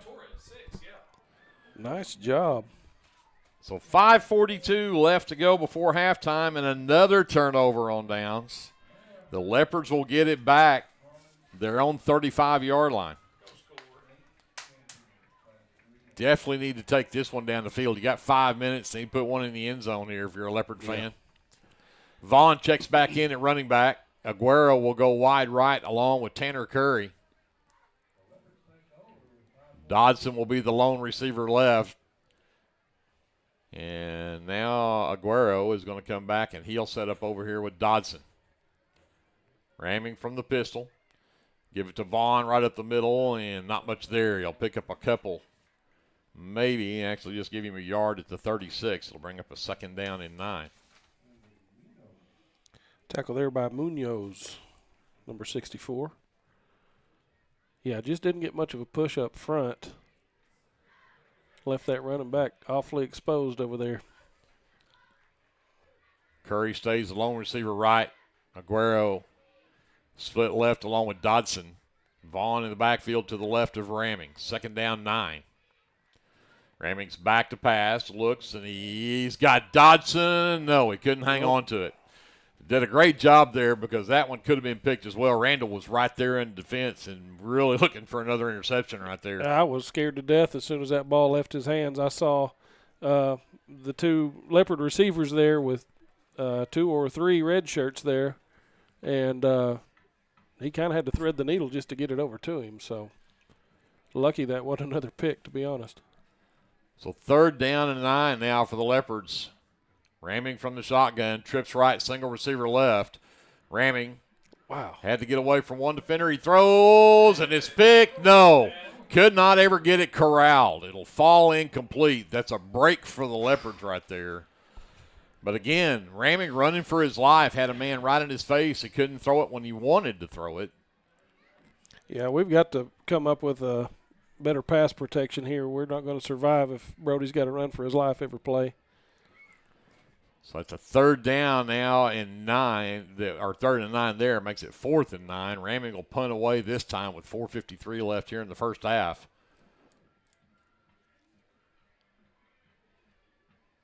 Aguero will move in tight. Over to the right-hand side. Ramming calls for it. And sidewinder punt. This one's going to go right past Hicks. Hicks saying, I didn't touch it. I didn't touch it. And the Leopards will down it inside the Frederick 30 at the 33-yard line. I think this will be the first time, other than the opening kickoff, that Frederick has started at their own end of the field. Yeah, I think you're right. But it'll be at the 33 as the Leopards punt it away, and 4:44 left to go before halftime. Leopards still lead 6-0 over the Bombers. But it's been back and forth turnover city here in this first half from both teams. Yes, it has. Both quarterbacks running for their life quite a bit. I'd like to see us able to make a stand here and keep them from chewing up yards. We're giving them a few minutes per series here. I'd like to get a quick stop, get back down in the end zone. Back to that diamond formation, and they'll give it to the back. There we go. They'll stop him for no gain, maybe get a yard there and see which. I think that was Matthews on the carry, number 12. And they'll give him the 35, which would be 2 yards on the carry, 2nd down and 8. Jacob Vaughn there making the stop. We can hold them to a yard or two here. That's what we need. Champerian Kramer goes wide left. They'll do that diamond formation again, tight end right. And back to pass this time, looking deep and tip. Curry, great defense right there on Kramer. And that one falls incomplete for Zach Tyler, and that's going to bring up a 3rd down and 8, but it stops the clock with 4:04 left before halftime. Yep, we'll take that. Ball just a little bit underthrown, but good defense there by number 5. And the Bomber receiver had to kind of turn around and come back for it a little bit and maybe even grab the defender a bit. But we came out on the right end of it. Xavier Randall goes wide left. They'll stay with that diamond formation again. And again, back to pass. This time tried to set up a screen and it wouldn't work. Blown up by Manuel Aguero. And again, falls incomplete, and that's going to bring up 4th down and 8. And at your own 35, I suspect this will be a punting situation for Frederick. Yeah, I would say so. Shane Jones there applying a lot of pressure to that quarterback. He had to just kind of turn around and heave it. Luckily, Manny was there to blow it up immediately. Again, they'll line up like they're going to go here, but I would suspect that Tyler will back up into punt formation. Aguero's back deep expecting that, and that's exactly what they do. And high short punt this time. It's barely going to get to midfield. It will take a bomber roll and go out of bounds at the Leopard 46-yard line. So Leopards will get great field position with 3:51 left here in the second quarter. And they'll have it at their own 46. See if they can take this one down and put it in the end zone. We're doing a lot of different things here tonight, throwing the ball a whole lot more than we've done in recent history. I guess we're not having a lot of luck on the inside run, but I can't help but think if we commit to that, it'll eventually pay off. We have not taken a shot downfield yet. Everything's been short. Yeah, that is true. That is true. So wide receiver either side. I'm not sure Brody's had time to drop back and that is true. Set up for that. This time they're going to give it to the jet sweep for Taylor, headed around the right side, down the sideline, breaks through. Yeah, they're going to say he stepped out of bounds. Oh, great job for Taylor over there, but they're going to mark him out of bounds, but they'll still give him the 1st down as he gets into Frederick territory at the 44-yard line. Ooh, nice little run there. Man, I thought he was off to the races. I did too. So give him 10. 1st and 10, Leopards at the Frederick 44. Again, they'll go with Vaughn and Taylor both in the backfield. Twins left. Tight end left is Jones, ramming. The pitch on the option to Vaughn in the backfield, and he's going to have to make something out of nothing there, but he did. Gets it to the 40, and actually they'll give him the 39 and 5 yards. He had 3 white shirts in front of him. I really didn't think he could make that happen, but he did. No, he got a lot more there than I thought he was fixing to get, but that's just a testament to his being a bowling ball, as I mentioned last week. Yep. I mean, the first guy's not going to get him. Dutton and Vaughn both on either side of ramming again from the shotgun. Wide receiver either side. And this time Vaughn looking to cut up inside left, and he just can't get there. And that one's going to lose yardage back to probably the 40 at least. We'll see where they put it here. Actually, they're going to put it back at the 41. So that's going to be a loss of 2 and bring up a 3rd down and 7. Well, and generally speaking, Vaughn's not the guy to beat everybody around the edge. He's usually our interior guy, where Dutton's more the, stretch it out and find the sideline type of dude. Dodson split right. Aguero splits left. They'll stay with Vaughn and Dutton both in the backfield with ramming. This time it's a keeper for ramming. Cuts it up inside, and he'll have a 1st down and more. Still on his feet inside the 25. Nice job that time on the quarterback keeper from Brody Ramming. He got all the way to the Frederick 23-yard line. Very nice job. Tackle there by number 5, Dalton Wells. Nice pickup by Brody. 18 yards and a first down. This time, Dodson and Aguero are split left. They'll stay with Vaughn and Taylor both in the backfield. Tight end right, Jones. Give it to Taylor going right side. Cuts it up, hits to the sideline, still fights, and you get near the 15-yard line. Clock's going to stay running with 1:35 left. And see where they spot this. And they'll put it right on the 15. A pickup of 8 will bring up a second down and 2. Well, maybe we found our rhythm here. It wasn't working up the middle very much, so we'll just throw an extra blocker in the backfield and run around the end. I like it. Here you go. Dodson left, Aguero right. Both backs in the backfield. Right up the middle. Taylor, he's got an end hole. He's going to take it to the house. There we go. Dutton Taylor, touchdown. 15 yards out. Didn't I just say it wasn't working up the middle? Now we know why you're up here and not on the sideline. Yep. 15-yard run from Dutton Taylor right up the middle. Makes it 12-0 Leopards. 1:01 left on the clock. And so the Leopards should go for 2 here. And looks like they'll call a timeout first here. And talk about this one. We'll keep it here for this timeout. Stick around at halftime.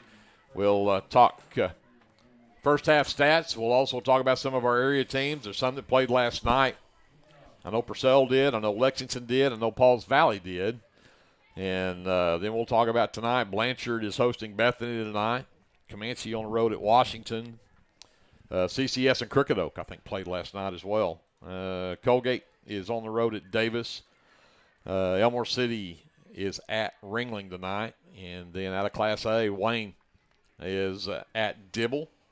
Ellick hosting Warrika, and Bowlegs is at Maysville. And, of course, time permitting, we've got information on who's in playoffs, who's not, who's going to make it, who's got things going. I tell you what, there's a couple of these districts some of our area teams are in that are very interesting. So see if we get some of that talked about here at halftime. But now the Leopards are going to go for 2 here. Try to make this a 14-0 game.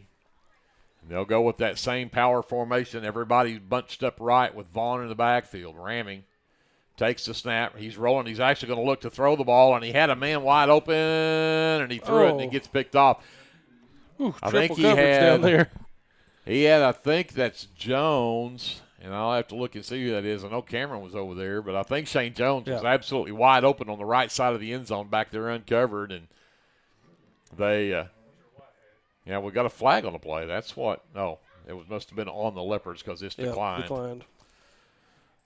So the Leopards will stay with that 12-0 lead here with 59 seconds left, and I didn't realize we run a clock on a 2-point conversion.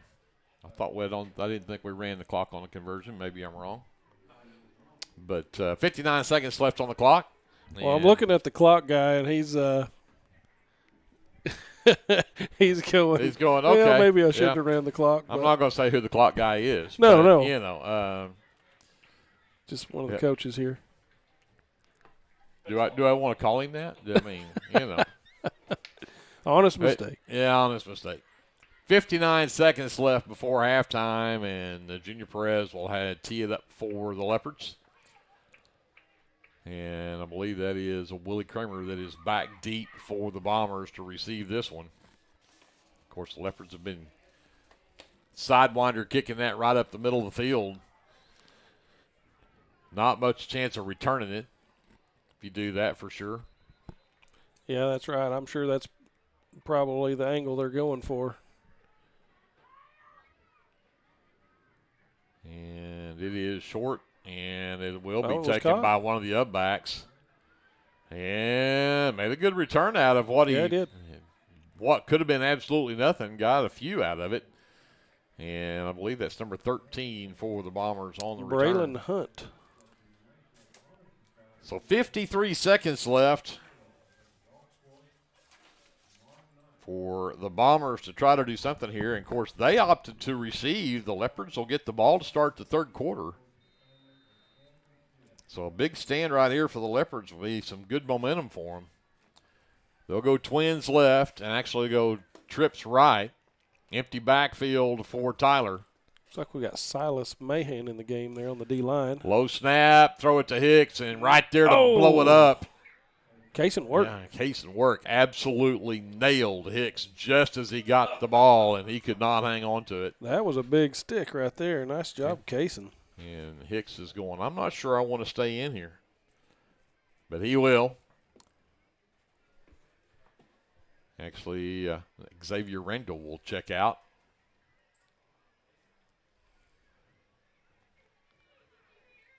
And they will empty the backfield again. Trips right, twins left. Tyler will be in the shotgun by himself. 2nd down and 10. Bad snap. And he'll retrieve it. And then, oh, what a great play. Connects to Davion Adolph. At midfield, he's still a yard short. Man, that's a fortunate play. I thought that was all but over down here after the bad snap. And then Shane Jones right there on his heels as he picked it up. Turned around and winged it down there. He did. Nice grab. 3rd and a yard. The Leopards bring the blitz, and then Tyler beats it and slips and falls, but he'll have a 1st down. And he'll be at the Leopard 47-yard line, so he picked up 3 before he slipped, and now we'll have a timeout on the field. We'll send it back over to JD. We'll take a quick timeout. We'll come back right after this. You're watching live coverage of Lindsay Leopard football presented by the First National Bank right here on KBLP Live. For all your repurposed furniture and other treasure needs, check out Junkin' with Janet's booth at Backroads Boutique on Main Street in Lindsay. Mr. and Mrs. J would like to wish the Lindsay Leopards a great football season. Go Leopards! The First National Bank of Lindsay is proud to be a sponsor of tonight's football broadcast. Whether you're looking for a business loan, a personal loan, or a certain type of deposit product, chances are we have what you're looking for. First National Bank, locally owned and operated, insured by FDIC, equal housing lender.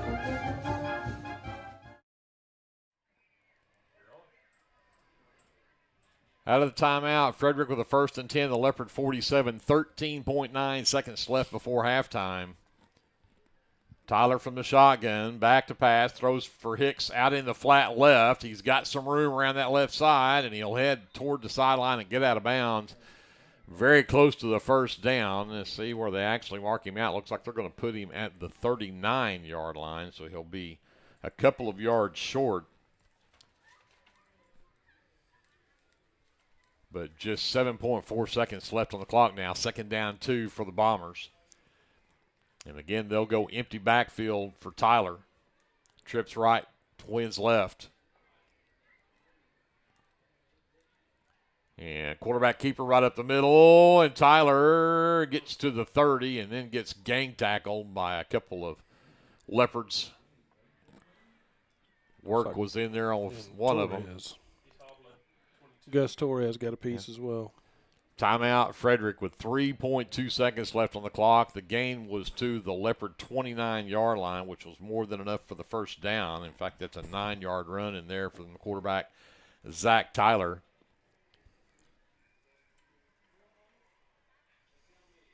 That's the final timeout for Frederick here in the half. Looking for one final play here to try to put one in the end zone. The Leopards with a 12-0 lead. And looking to get the ball back to start the 3rd quarter. The Leopards are going to go into a cover 5. They sure, yeah. Yeah, they're going to put prevent defense a little here. Prevent here. They're going to put 5 defenders back at the 5-yard line and say, try to beat us. We'll let you have anything underneath, but you're not going to get to the end zone. Trips right, twins left. Tyler from the shotgun, back to pass, got pressure, and he'll chunk it to the end zone, and it's picked off. Intercepted there. Or did they say it was incomplete? It doesn't matter from a standpoint of the game, but they kept waving it off like it was incomplete. Okay, well, he dropped it. As it stands, the Leopards will have a 12-0 lead here at halftime, and we'll get the ball to start the 3rd quarter as well. We'll send it back over to JD. We're going to take a timeout. We'll come Oklahoma's back with weather your being First National Bank unpredictable, halftime show you with need some a official trusted and roofing unofficial company. stats. At Legacy right Roofing and after this here Construction, on we are proud to KBLP serve Live. Lindsay, Oklahoma, and the surrounding areas. Call Legacy Roofing and Construction for a free estimate at 405-756-8855 or visit our website at legacy-roofing.com. If you find yourself in Chickasha, Oklahoma, stop by Legends Pub House and Venue for lunch or supper. Legends also brings you some of the best concerts around. Everyone at Legends would like to wish the Lindsay Leopards good luck this football season. Go Leopards! Hey, Lindsay community.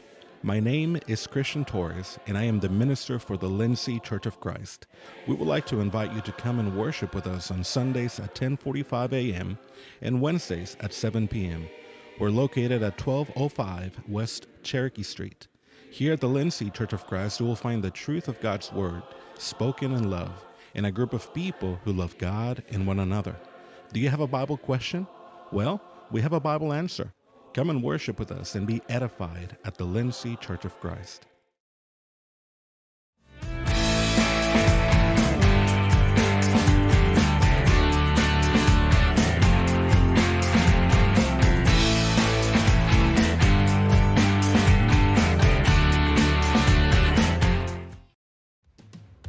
If you have a hankering for the best barbecue in South Central Oklahoma, then get yourself down to the Meat Locker Barbecue in Lindsay.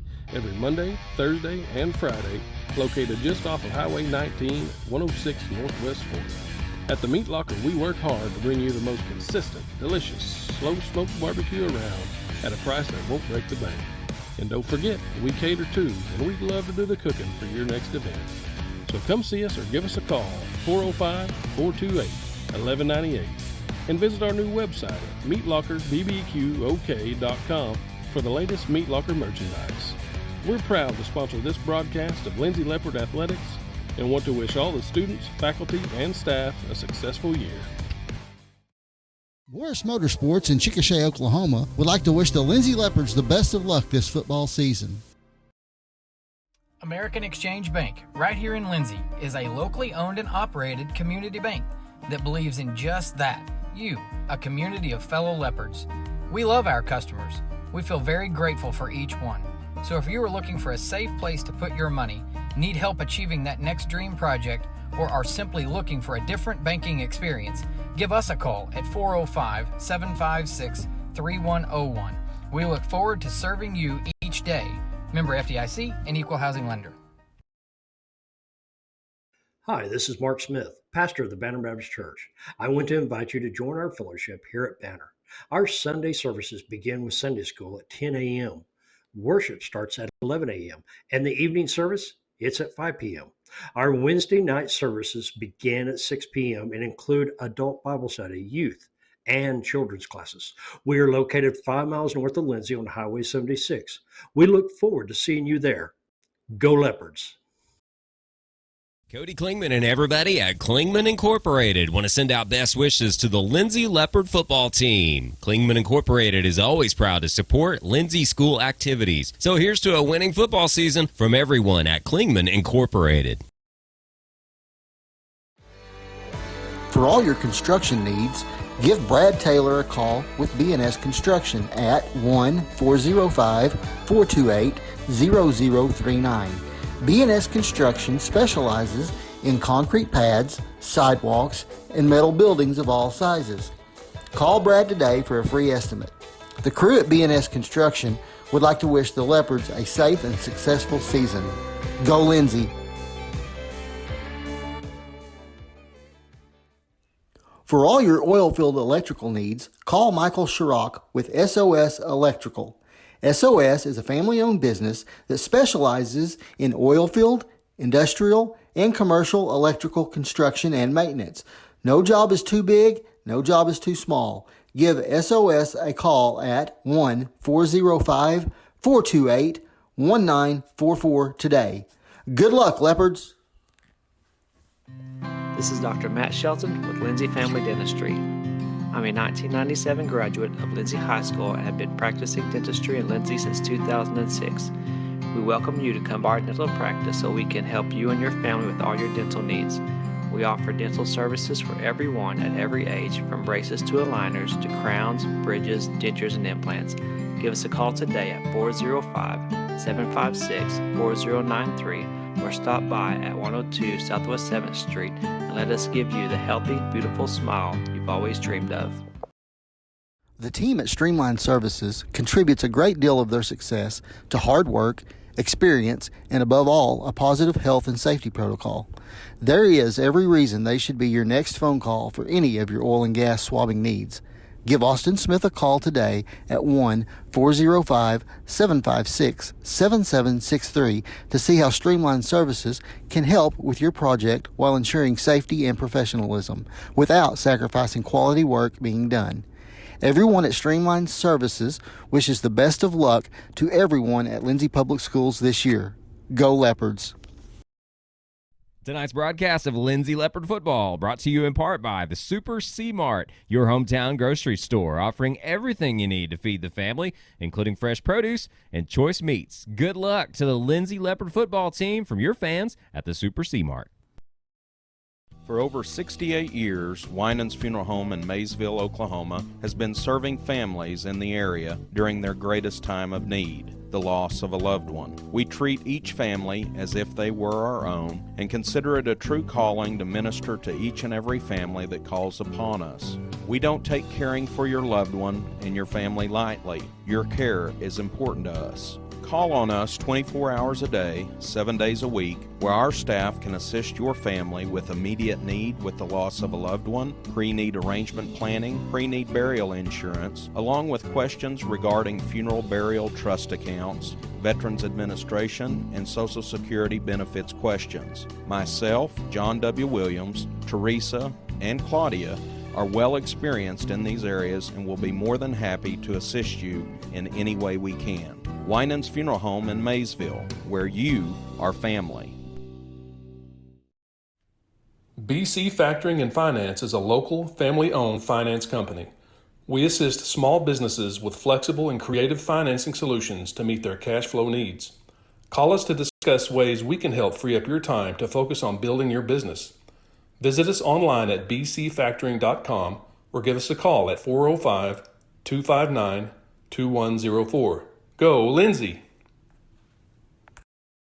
If you need local trash pickup with quality service at a fair price, call Red Dirt Waste Services today at 580-432-5697. Red Dirt Waste Services is locally owned and operated, offering household, residential, and light commercial trash pickup in Lindsay and surrounding areas, including Ellick, Bradley, Bray Doyle, Cox City, Elmore City, and Foster. Red Dirt Waste Services does household cleanouts too, and they offer 96-gallon poly carts and dumpsters. Bagged, loose, or heavy items, doesn't matter, they'll come get it. Red Dirt Waste Services even offers valet service, so you don't even have to take your trash to the curb. Schedule your weekly pickup today by calling 580-432-5697. Stop paying more than you have to for quality, dependable, and locally owned trash pickup. Call Red Dirt Waste Services at 580-432-5697. That's 580-432-5697.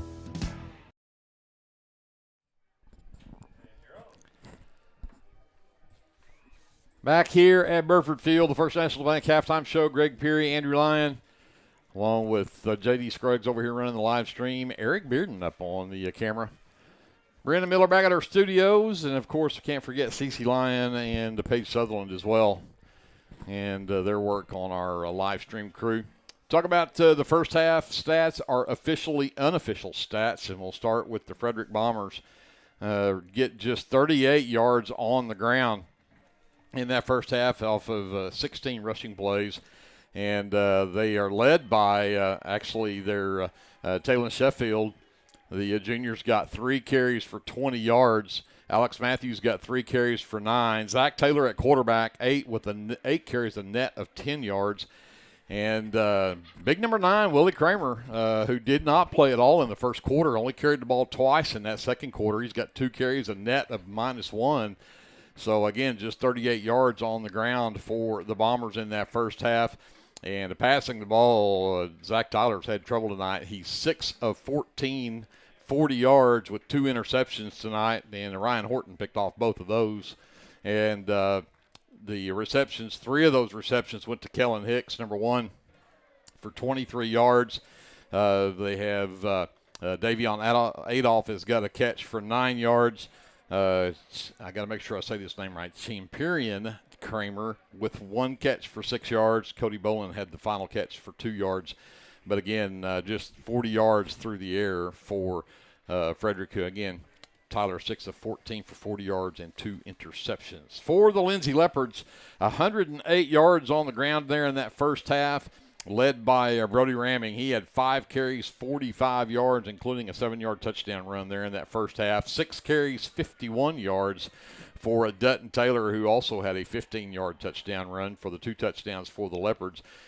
Jacob Vaughn's got 5 carries for 12 yards here in the first half. So 16 rush plays, 108 yards, and 2 touchdowns rushing for the Leopards in the first half. And Brody's had a tough time throwing the ball tonight, too, running for his life most of the time because of this passing numbers. But he's just 2 of 6, 34 yards and an interception. And he's got a catch for and I got to make sure I get my numbers right here. Jacob Vaughn had a reception, and he had a 13-yard reception. Manuel Aguero had a 21-yard reception. That's the only 2 completions that Brody's had tonight. So, again, just 34 yards on the ground, a total of 142 yards of offense for the Leopards compared to 78 for the Bombers here in the first half. Those are your offensive numbers. We'll send it over to Andrew Lyon. We'll talk about some defense. Yep, both defenses tonight coming up with 2 big turnovers apiece. That'd be the big story. Frederick with an interception by Xavier Randall and a fumble recovered by Devin Jing. So a couple of turnovers there in their favor. Leading tacklers for Frederick Bombers, Xavier Randall once again with 4, Devin Jing with 3, Dalton Wells with 3 to his credit. They've been actually pretty good on third down. Only allowing, I've only got actually 1 of 3 that they've allowed Lindsay to get. They've given up 6.1 yards per play, though. That's where we've really gashed them. We've got 100 yard. We've put 108 yards on them.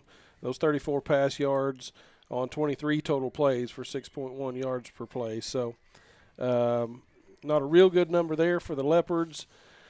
Leading tacklers, Jacob Vaughn with 4, Manny Aguero with 3, Ethan Childers with 3. The big story for the Leopard defense, Ryan Horton with 2 interceptions tonight, coming up big there on the defensive side.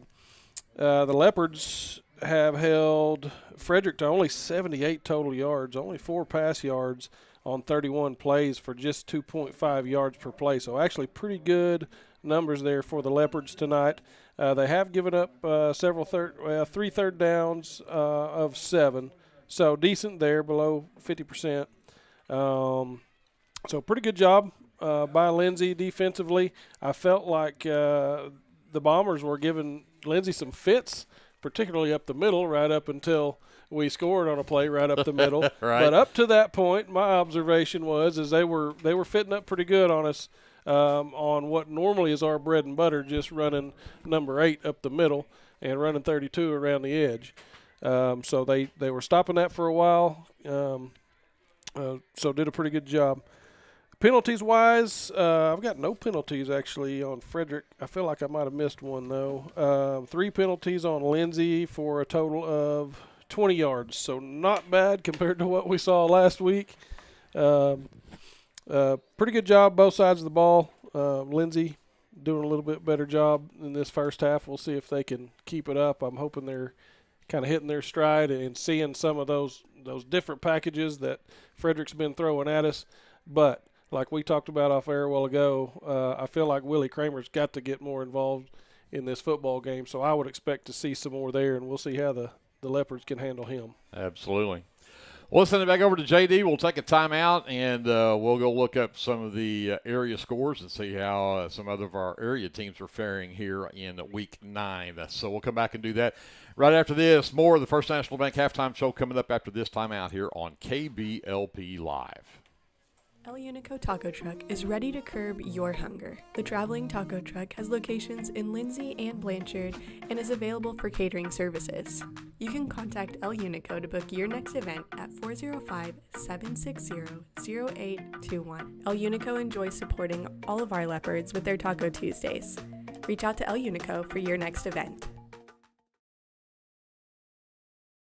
Hey, have you heard the news? What news? There's a new bakery in town. Oh, I know. Have you tried their hot lunch yet? It's so good, and the cinnamon rolls and cream pies are to die for. Let's go now and grab a salad or a sandwich from their grab-and-go cooler. Okay, and while I'm there, I'll grab some cookies too. Sunshine Bakery and Deli, located at 311 West Cherokee in Lindsay. A little sunshine in every bite. Tabor's Drug has been locally owned and operated for almost 60 years and has employed many leopards and leopardettes. We are very proud to be a supporter of our sports teams. At Tabor's Drug, your prescriptions are filled with care and accuracy, and our pharmacist is available for free consulting concerning your prescriptions bought at Tabor's. We also offer interpreters for our Spanish-speaking friends. We are a very friendly store that has that small town feel. You can reach us at 405-756-4511. Come and see us.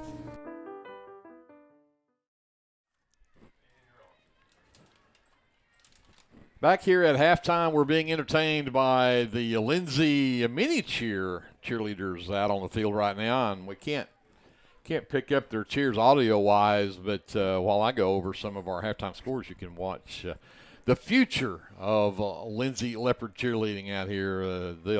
They are the future Class 3A state champions. Well, there's no shortage of them. It's for sure. So y'all can watch them. Let's talk about some of our area teams. And I mentioned that there were several teams that played last night. And in Class 3A, Pauls Valley played Douglas last night. Pauls Valley comes up with a 48-0 win over Douglas last night.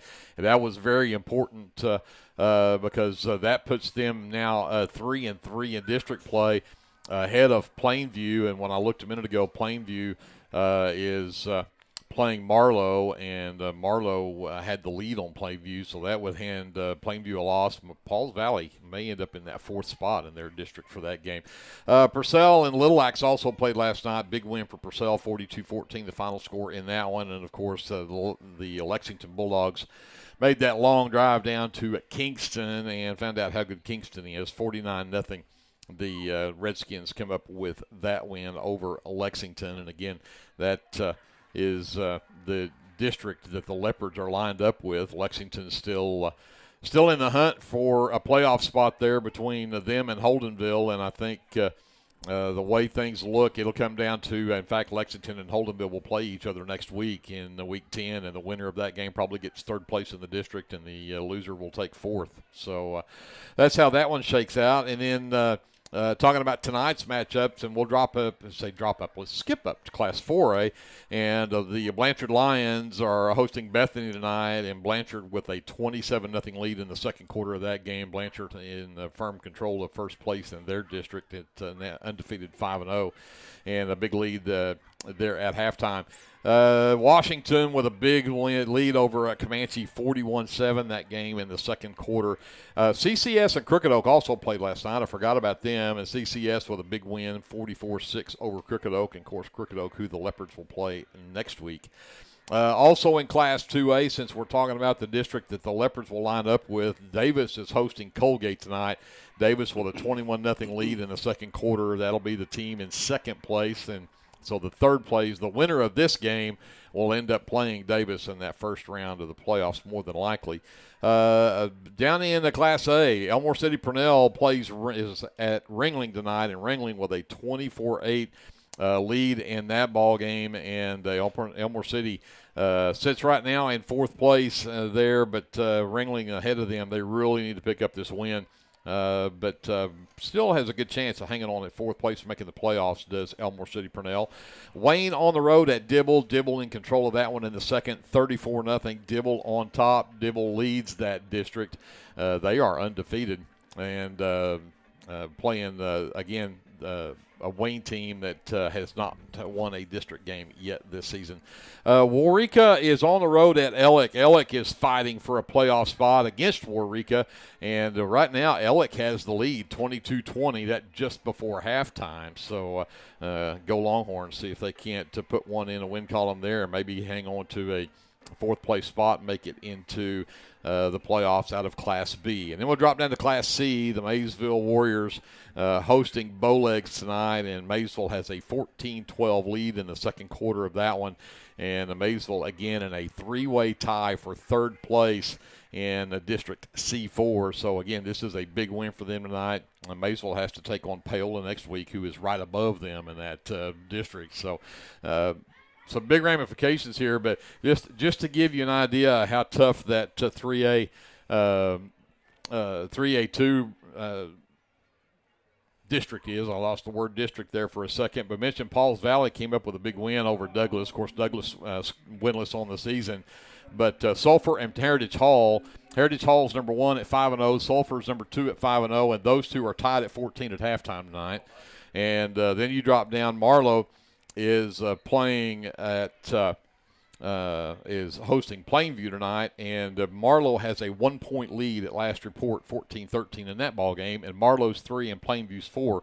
But again, if Plainview ends up getting beat, Pauls Valley won last night. That actually puts Pauls Valley ahead of Plainview now in that playoff, and then but Pauls Valley plays Lone Grove next week, which should be a win for them. So Pauls Valley could actually end up in fourth place and get to go to the playoffs. So look forward to that as well.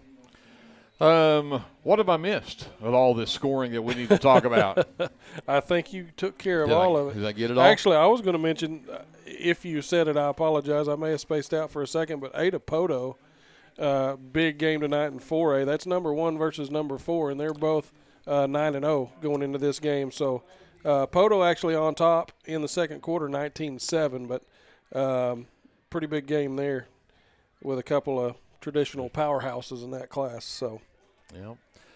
Well, we'll keep an eye on all of those as much as we can here in the second half, and see when we get to the end of this one where that is. But the Leopards and the Bombers are on the field warming up. We've got about a minute and a half before the kickoff of the second half. We'll send it over for JD for that length of time, and we will come back and get you the start of the third quarter right after this. This has been your First National Bank Halftime Show right here on your sports leader, KBLP Live.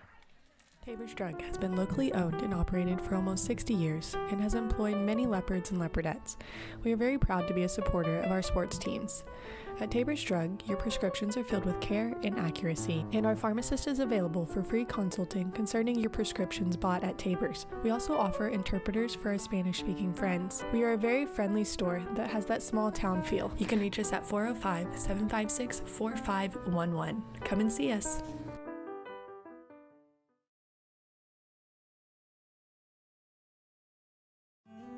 Capturing all your special moments is such a blessing to me, from running down the ball field to walking down the aisle. Call or text Photography Blessings by Lacey for all your photography needs. 405-428-0305. Go Leopards and Leopardettes. Hughes Heat and Air is a family-owned business that serves Lindsay and surrounding areas. Hughes Heat and Air provides service for residential and commercial jobs, including simple repairs and new installations. Hugh and his crew take pride in providing professional, efficient, and reliable work at affordable rates. For your next heat and air project, give Hugh a call at 1-405-756-6399. Good luck, Lindsay.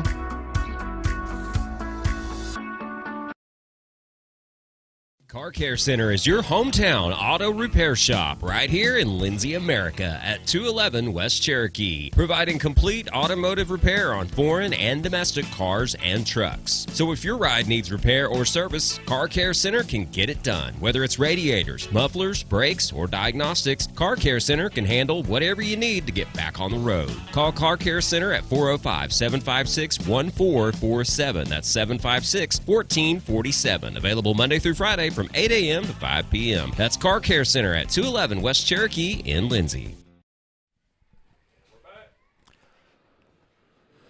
Welcome back to Burford Field. Frederick Bombers set to kick it away to the Lindsay Leopards to get this third quarter underway. And squared right up the left side of the field there, scooped up and falls on that. I think that was Kleeman who scooped that one up over there. And it was Caden Kleeman. The Leopards with decent field position will have it, looks like, their own 36-yard line to start this third quarter. And like Andrew said, let's see what adjustments this Leopard offense made at halftime. Yep, we were just finding our stride there in the second quarter. Hopefully we can continue that. Of course, I expect Frederick will have learned from that as well. So we'll find out what happens here in just a minute. Tanner Curry will go wide left. Aguero was in the backfield along with Taylor. Dodson is split right.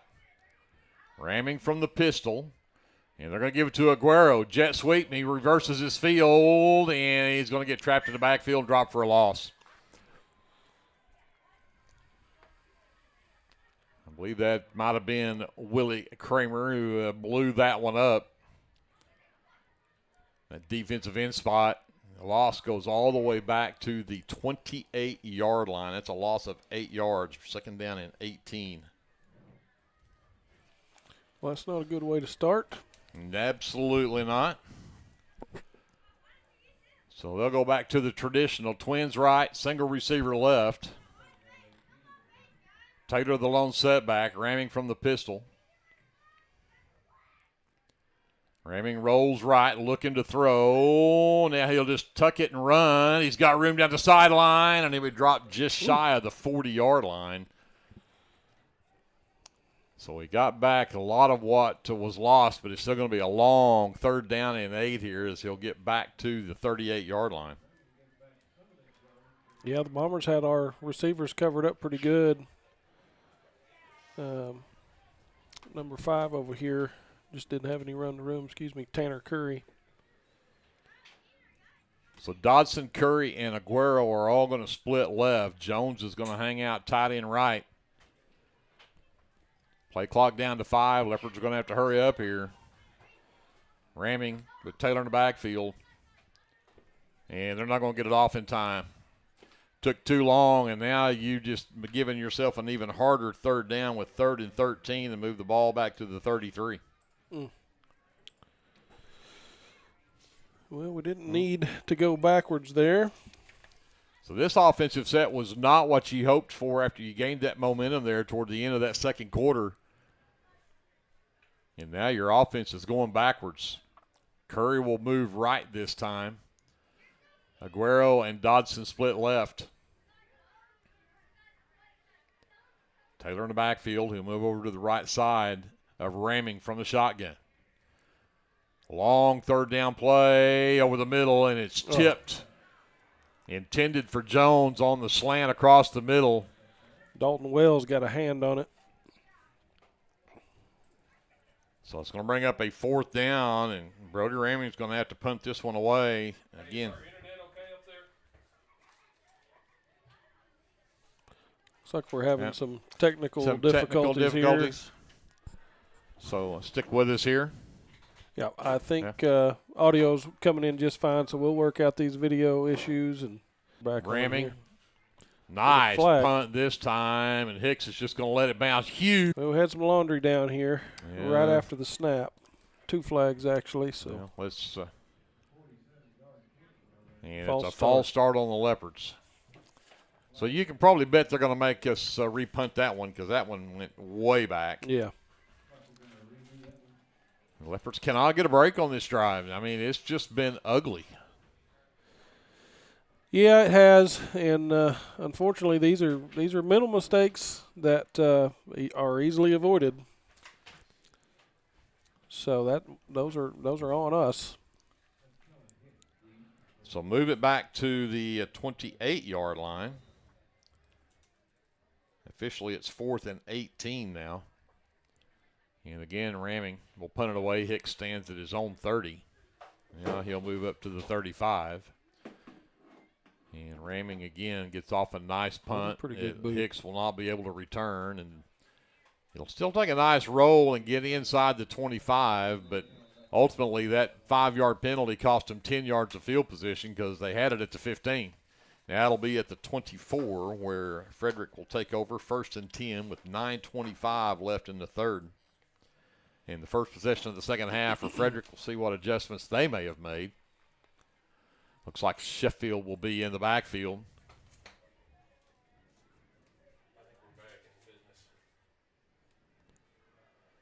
Hicks is going to split left. Adolph splits right, and they're going to go to an I formation now. Tyler under center. And he's going to roll to his right, looking to throw the ball. And there will be a flag. It should be a flag. There it is. I'll tell you, if there's not, there has to be. That one was definitely pass interference over there. I think that was Cameron in coverage, maybe.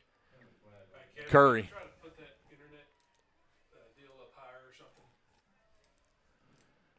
But the pass interference is going to give them great field position now. That is Cameron on that side too, with the bump on that receiver.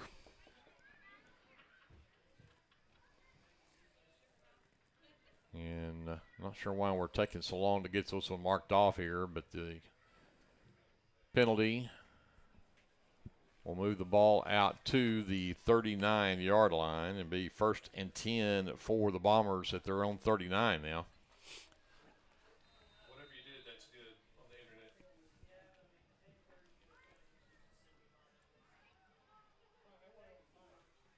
Kramer goes right.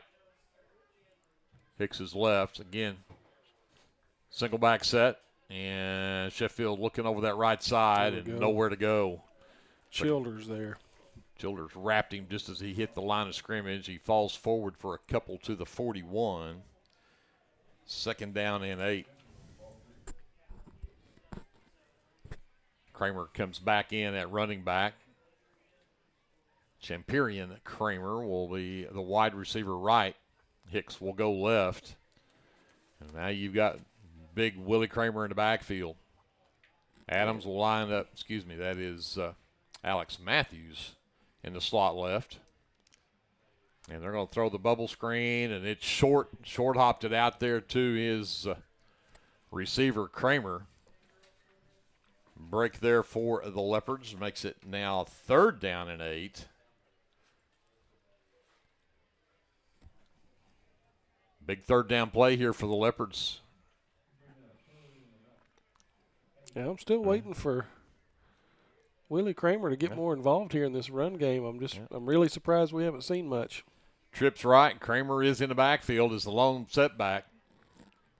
And rolling right is Tyler looking to throw, and he's got a wide open receiver and Matthews out in the flat, and he's got a 1st down and more at Leopard territory. And they're going to mark him out at the 47-yard line.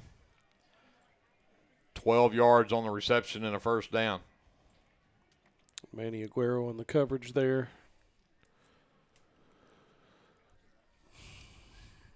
So Leopards had him 3rd and long, let him out. They're now in Leopard territory at the 47-yard line, and they'll go back to one wide receiver either side. Kramer's the lone setback behind Tyler in the shotgun. And Kramer looking for a hole and nowhere to go. Shane Jones, I think, the first one to wrap him up there as he tried to dance, and he uses that big 6'1", 210-pound frame to get a couple of yards, and actually they're not going to give him anything. They're going to leave it at the 47-yard line. That's the 3rd carry of the game for Willie Kramer, and he's got -1 yards. Yeah. Our ends, I believe both of those runs, our ends have wrapped him up. This time they do a direct snap to Kramer, and he gets more what we expect of Willie Kramer to get. But we've got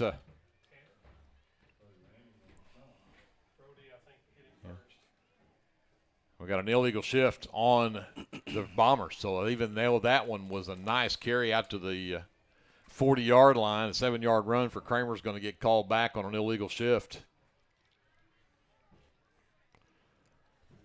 That's good. We don't want to let Willie get settled in here running up the middle. That's for sure. I feel like going around the end, we've the 2 times he's tried to go around the end, we've wrapped him up fairly nicely with Torres and Shane bookending that defensive line. But in the games I've seen, the bread and butter with him is right up the middle.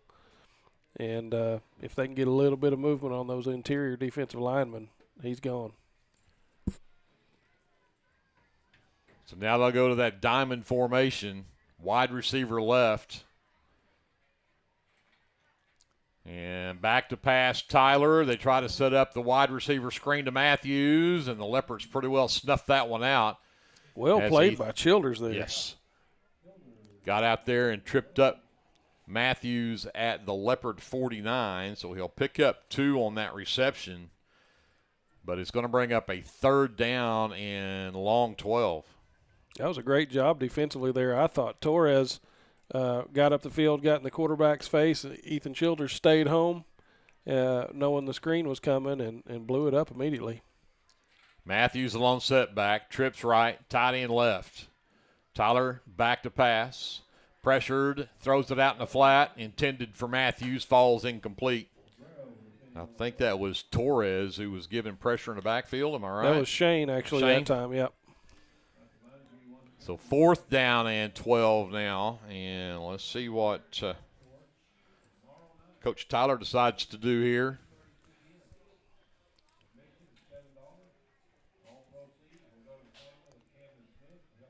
And Leopards did not put anybody back deep. Of course, we've seen them line up like they're going to do offense here, and then watch Tyler back up into punt formation, and that's exactly what he'll do here. And now Aguero will go back.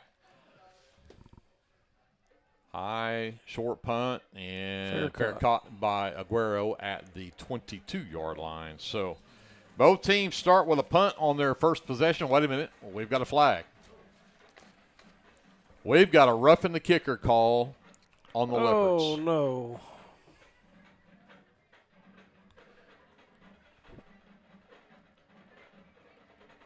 Oh, okay. Maybe it's been a running into the kicker and a 5-yard penalty, and rather than re-kick it, they'll just decline it. So the Leopards will still have it at their own 22 with 6:33 left to go here in the 3rd quarter. Dutton will be in the backfield at running back. Aguero will split left.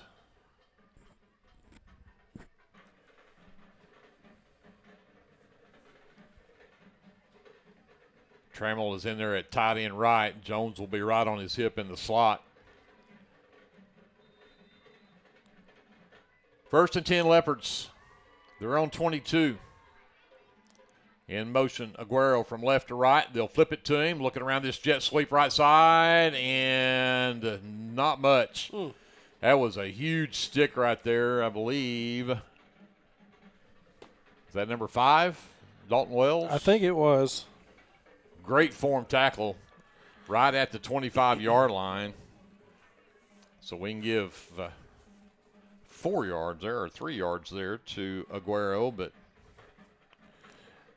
And Taylor came around the end, lead blocking, and got a decent block on his man. Unfortunately, that second one broke down and made a nice open field tackle. Taylor still in the backfield, wide receiver either side. 2nd and 7 for the Leopards. Ramming.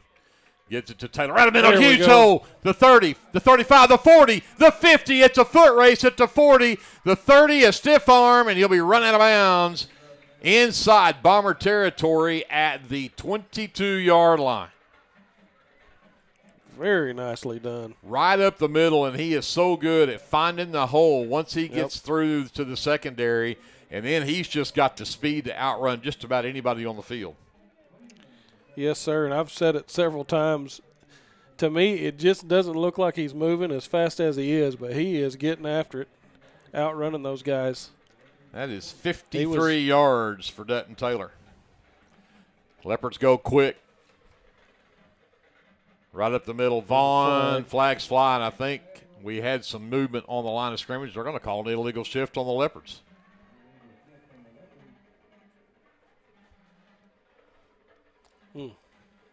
So that'll back the Leopards up to the 27-yard line, make it 1st and 15 now. And again, just whenever time you think the Leopards have kind of got, well, and I may have been 5 yards off. I said he was at the 27 a while ago. He was actually at the 17, and now we're back at the 22. My apologies. I need to read yard lines a little better. We'll let First it and slide. 15 for the Leopards. Again, right up the middle. Vaughn breaks a tackle, Nice. puts his head down, and he'll get back to, looks like, the 11. So pick up 11 yards there for Vaughn right up the middle, and he gets back to make this now a second down and 4. Man, he lowered the boom and just flattened that first attempted tackler, excuse me. Aguero is split left, Dodson right. Trammell's still in there at tight end, but he's lined up in the slot with Jones on the right side. Vaughn the lone setback. This time quarterback keeper for Ramming around the right end. Got a train of blockers. Wow. Did he get there? He did. Yes, touchdown. And Brody Ramming 11 yards out.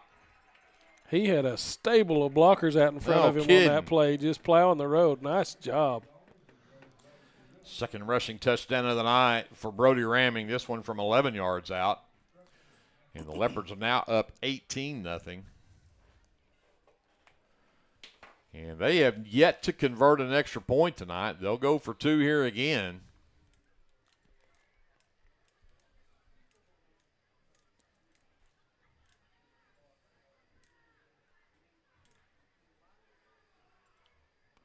And this time, Ramming, did he get the edge? Yes, he does. That time he just used his speed to get to the edge. And with 4:17 left to go here in the third quarter, the Leopards have taken a 20-0 lead over Frederick. We'll take a timeout. We'll come back after this. Live coverage of Leopard football is presented by the First National Bank on KBLP Live.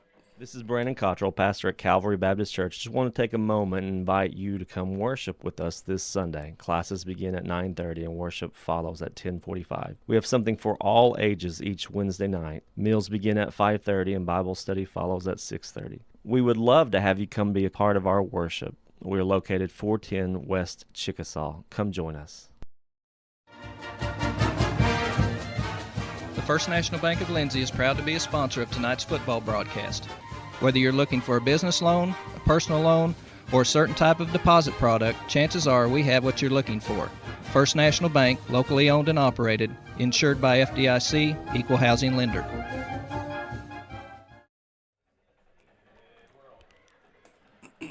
So the Leopards go on a 78-yard touchdown drive. It took 5 plays, the final 11 covered by Brody Ramming on the touchdown run. He also added the 2-point conversion. It is 20-0 Leopards, 4:17 left to go in the third. Junior Perez has it teed up for the Leopards, and Willie Kramer back deep for the Bombers. This one, again, short sidewinder, taken on the one hop in there by Braylon Hunt, and he'll get pretty good yardage off of that and get across the 45 to the 46-yard line, maybe the 47.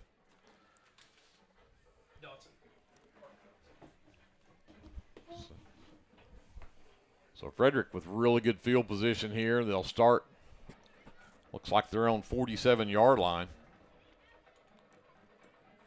Well, I like the way we were playing defense on that last series, with the exception of the one long pass play there on the other side of the field. We played pretty good.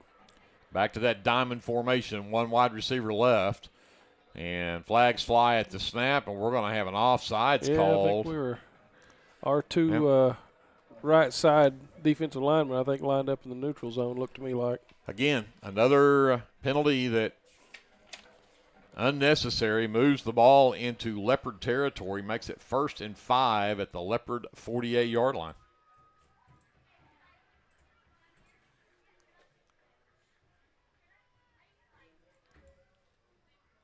Frederick will stay with that diamond formation, and they will send Xavier Randall wide left.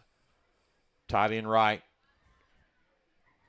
Tyler hands it off right in the middle. And Gus Torres just absolutely annihilated. Whew. And see who that was that had that. That was Matthews, number 12, who I don't think appreciated that hit at all. No, that no was gain on the play. That was an abrupt meeting there with Mr. Torres. 2nd down and 5. Frederick is at the Leopard 48-yard line. Now they'll go to a two-back set, wide receiver either side, and Kramer in the backfield. They'll bring Matthews in motion. They'll give it to Kellen Hicks out of the backfield, and got a couple out of that, but pretty good coverage there that time by the Leopard defense again, as he'll be held up well short of the first down. They may get him at the 47. He just got a yard out of that. Case and Work over there, I believe, had that tackle. So 3rd down and 4 here. They'll go back to the diamond, and Kramer at the top of it. And give it to Kramer right up the middle, and he hits a wall, and if they don't let him push the pile forward, he's going to be short. They're going to mark him at the 45. He'll get 2, but this is going to bring up a 4th down and 2. The Gehring, I think, coming off the bottom of the pile, number 77 for the Leopards. So this is a huge 4th down play right here. You know Frederick's going for it, down 20-0. They will send Randall wide left and set up that diamond formation again, and they're going to put Willie Kramer at the top of it. 4th and 2. And they fake it, and Tyler's got room going left, cuts it up inside. It's and close. I think the spot's going to be close. Yeah, but they're going to give him the first down. Yep, they did. Yep, they'll mark it at the 40. Mark it at the 43.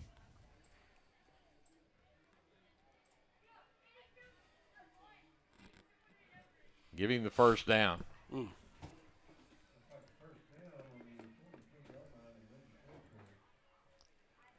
So first down, Frederick, they're at the Leopard 43. We've got 1:50 left before the end of the 3rd quarter. They'll go back to trips right with Adolph, Hicks, and Matthews.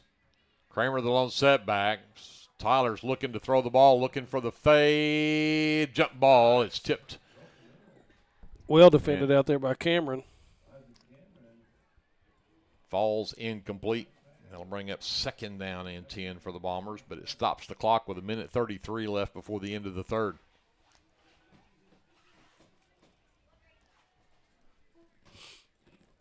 Cameron doing a nice job out there at the corner position. Kramer, Good looking freshman. Absolutely. He's done well. Kramer checks back in the backfield, trips right, tight end left. Tyler's back to pass. They're going to throw the bubble screen. Makes the first 2 guys miss, still on his feet, and he'll have a first down, depending on the spot. Actually, they may mark him closer to the 35, and now we got a flag coming in late. I wonder Kramer if Childers might have had some words to say there after that. That was a big hit by Childers. But they're going to call something here. They're going to call unsportsmanlike on the Leopards. The Leopards, again, mental mistakes. These are just things that the Leopards need to, at this point in the season, probably shouldn't have. But they're giving Frederick opportunities just like that. That's just a mental mistake, and that moves the ball all the way down to the 20-yard line. Yep, that's the kind of stuff we need to, that we can control, and we need to do. So I hope that it's not too bad of extracurricular activity, but that bit us a couple of times last week too. Yep. So something we need to clean up. Back to the diamond formation. Kramer in the back of it, and they're going to throw the flat pass out here to Randall, and he got away from Dalton Parker, but there to help clean it up. He slowed him down enough, but they're going to give him forward progress. I'm not real sure about that, but they'll give it to him at the 16-yard line, which is 4 yards on the reception, and bring up a 2nd down and 6. They will send Adolph wide left, back in that diamond in the backfield. Tight end right this time. Give it to Big Willie Kramer, and he's barreling up the middle, and he's going to be close to a first down at the Leopard 10.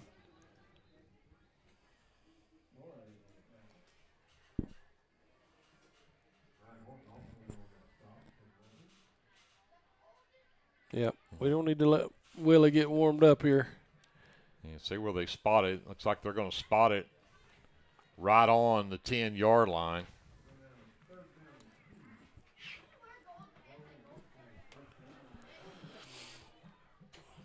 So basically, 1st and goal, they're putting the chains up like they could get. Actually, they may put it closer to the 11. Could actually get a first down here, but we're going to have a timeout on the field. 6.4 seconds left. Now they're going to wind the clock, and that'll be the final play of the 3rd quarter. So we'll come back with Frederick knocking on the door at the Leopard 10 right after this timeout. Leopard football is presented by the First National Bank right here on KBLP Live.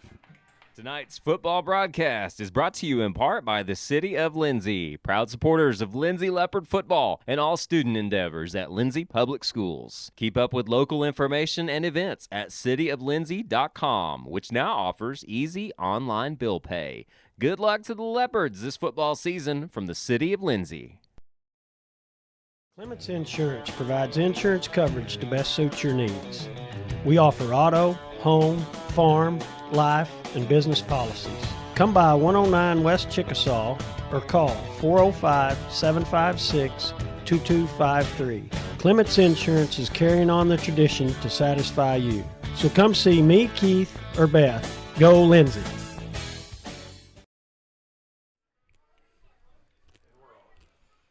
So we get ready to start the 4th quarter, and Frederick has the ball in the red zone at the Leopard 10.5-yard line.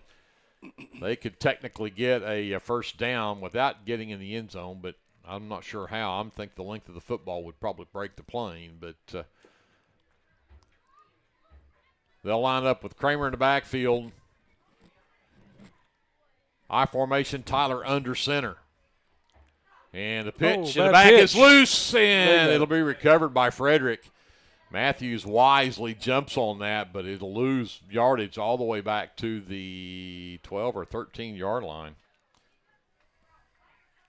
18-yard line. Yeah, just a bad pitch there. Quarterback turned, and I'm assuming he was going for Willie, but it caught the shoulder of one of the other players there. Fortunate for us. And I guess you're going to have to give that loss to Matthews. There's another bad snap. Yeah, and there's over the Tyler's head. running for his life back there, and he'll get back to the line of scrimmage, and that's it. Case and work with the tackle. That was Matthews again that time.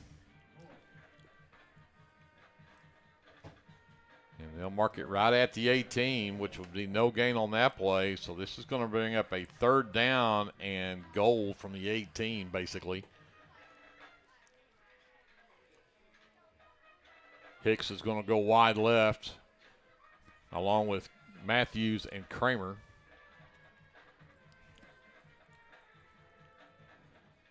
Tyler rolls to his left looking to pass. He's looking down the middle of the field into the end zone, and he overthrows Kellen Hicks. That one will fall incomplete, and this is going to bring up a 4th down and goal from the 18.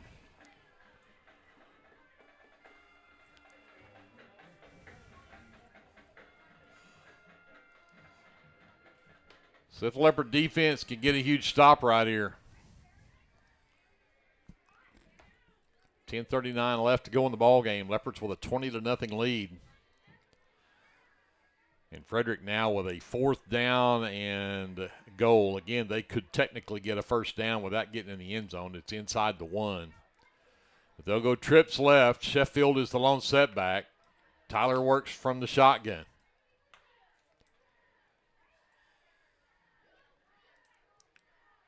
Looks left, looks to pass, gets flushed out of the pocket. Now he's got room to run. Look out. He may get to the pylon, and he does. And Vaughn is hurt. Uh-oh. Vaughn is down and hurt. I saw a helmet go down out there at some point, and he doesn't have his on, but Vaughn is hurt. And Hicks did take it the distance and went to the end zone, so it is 20-6, but we've got a timeout for a hurt Leopard. So let's step aside, and we'll check on Jacob Vaughn. We'll come back right after this timeout here on KBLP. The Aaron Springs Baptist Church is a proud supporter of the Lindsay Leopard football team and would like to invite you to join them for Sunday school at 9:30, Sunday morning worship services at 10:45, Sunday evenings at 6, and Wednesdays at 7. Good luck, Leopards, from everybody at Aaron Springs Baptist Church. Football season is here, and that means it's time to show off that school spirit with team apparel from Design It Screen Printing and Embroidery at 304 South Main in Lindsay. Design It can get you all geared up with t-shirts and caps. Jacob Vaughn helped off the field. The extra point kick from Frederick is blocked. I'm not real sure what happened there. I'm not either. I'm not sure they know what happened there. Horton sure claimed victory there. Well, we'll take it. 20-6, Leopards with the lead, and we'll talk about Jacob Vaughn when we come back after this time out here on KBLP. Football season is here, and that means it's time to show off that school spirit with team apparel from Design It Screen Printing and Embroidery at 304 South Main in Lindsay. Design It can get you all geared up with t-shirts and caps, team uniforms, and also offers custom embroidery and screen printing. Stop by Design It at 304 South Main in Lindsay or call 405-756-3635. Go Leopards from all your fans at Design It in Lindsay. Boris Motorsports in Chickasha, Oklahoma would like to wish the Lindsay Leopards the best of luck this football season.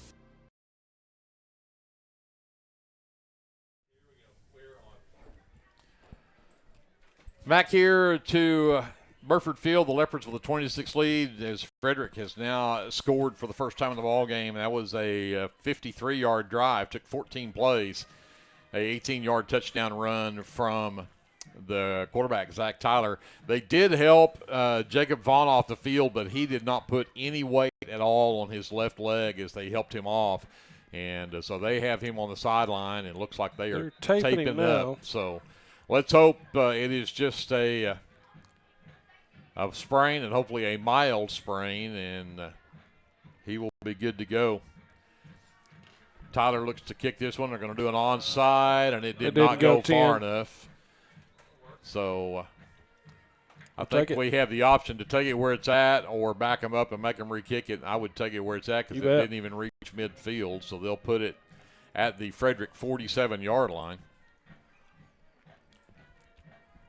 With 10:32 left to go in the ball game, and the Leopards will have it at the Frederick 46-yard line. Well, I would expect either a single back set or maybe Mr. Klingman coming in. Yeah, they'll something do of that nature. Yep, they'll actually go with Aguero and Dodson split left. Trammell stays in at the tight end right with Jones right behind him in the slot. They'll do with Taylor in the backfield. Trips left for the Leopards.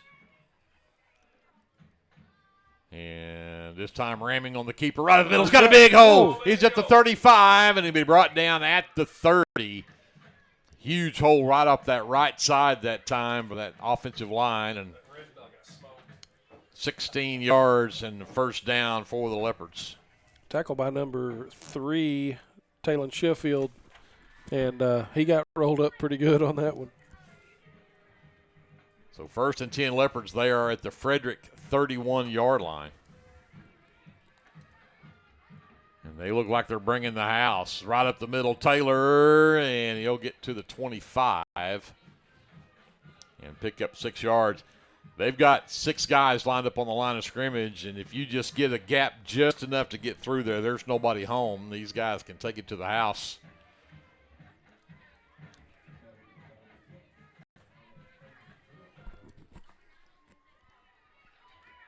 Second down and 4.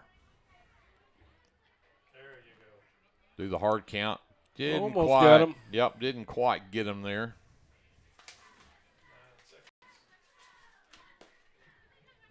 Ramming. Calls for it. Taylor bounces it to the right. He's got the whole edge. Can he get there? I think he will. Does. Broke a couple of tackles. They're going to say he's out of bounds. They're going to say he's out of bounds. Oh. After what I would call a horse collar, but he didn't pull him down. Looks like they'll mark it at the 10-yard line. It'll be a 15-yard run, but that's twice now. Taylor danced down the sideline, and they'll say he stepped out of bounds over there at the 10. So 1st and 10 Leopards at the Frederick 10. It'll be 1st and goal. Aguero moves into the backfield along with Taylor this time. And Aguero looking for that right edge. Avoids one tackler, but he won't avoid the second. And this will be maybe a yard to the 9.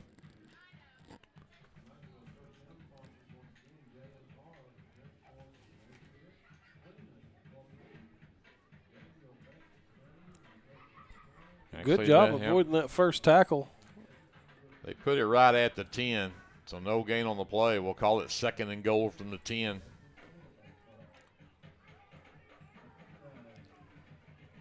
Taylor the lone setback, Twins left, single receiver right, and flags fly at the snap, and we're going to have a false start on the Leopards. We're starting to rack them up now, Greg. It's not been pretty. That's 11 now, 11 penalties total. Leopards have got a 2-score lead with 8:39 left in the ball game, but they keep coming up with these mistakes, and that moves the ball back to the 15. We'll call it 2nd and goal now from the 15-yard line. Isaac Cameron has checked in. He'll be split left along with Dodson and Aguero. Taylor the lone setback. Ramming. Looks for the bubble screen. He's got Aguero. Oh, he gets away from one shirt tail tackle, but he won't get away from the second man.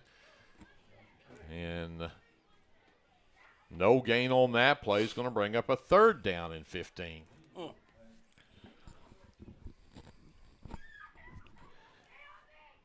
Yeah, they had that one sniffed out. Looks like we're going to need to either throw downfield or go back to the run. That's 2 or 3 times we've thrown that little pass out in the flats, and there's just nothing there. Nothing there. Jones is in tight end left, and they've overstacked that right-hand side of the defensive right-hand side. And ramming. Got Jones on the slant. He's got it, and he just gets inside the 5 to about the 3.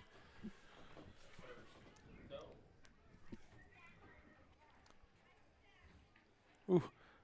I'm glad he was able to come up with that one. He had a pretty loose grip on that to begin with, fingertips. Glad he was able to get it tucked.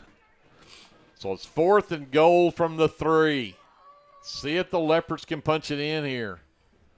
Taylor in the backfield. Dodson splits right. Aguero splits left.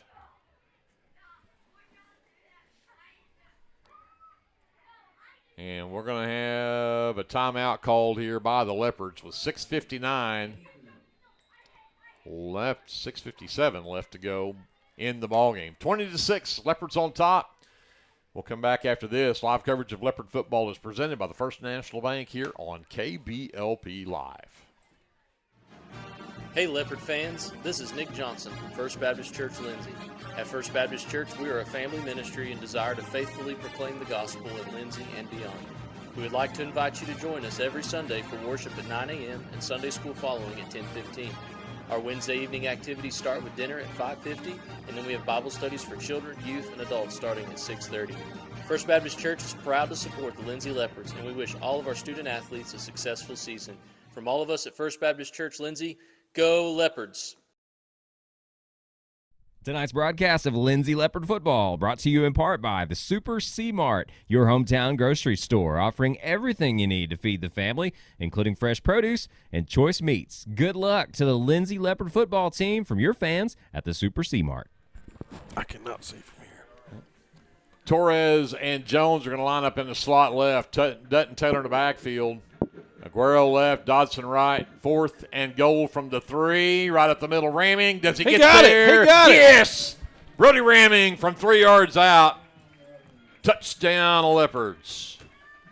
They needed that one. Yes, sir. Brody's 3rd rushing touchdown tonight. That gives you a little bit of breathing room. Pretty good amount of breathing room. I feel good about it now.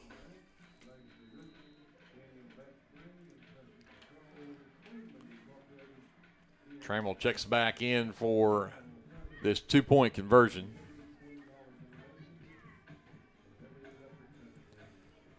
Here comes Klingman. And here comes Klingman. Play clock's down to 5. You're going to have to hurry. Yeah. 3, 2, 1. And they do get it off, and they're going to be a keeper for ramming. Spin move. They're not giving it to him. He was right at the goal line, but they're not giving it to him. He turned his back, and his back was right at the goal line when he got smacked. If he'd have been forward, able to extend the football, he'd have been there. But so that means it's 26-6 Leopards on top by 20 with 6:54 left to go here in the ball game. Back over to JD. We'll come back with more right after this. Live coverage of Leopard football is being presented by the First National Bank right here on KBLP Live. For all your tax services, contact Grant and Katie Johnson, CPA. Grant and Katie are certified public accountants that provide full-service accounting, bookkeeping, payroll, and tax services. With 2 offices, one located at 600 Southeast 4th Street in Lindsay, Oklahoma, and another at 313 North Walnut in Pauls Valley, Grant and Katie are ready to meet your CPA needs. Give Grant or Katie a call at 405-238-2727 and set up your appointment today.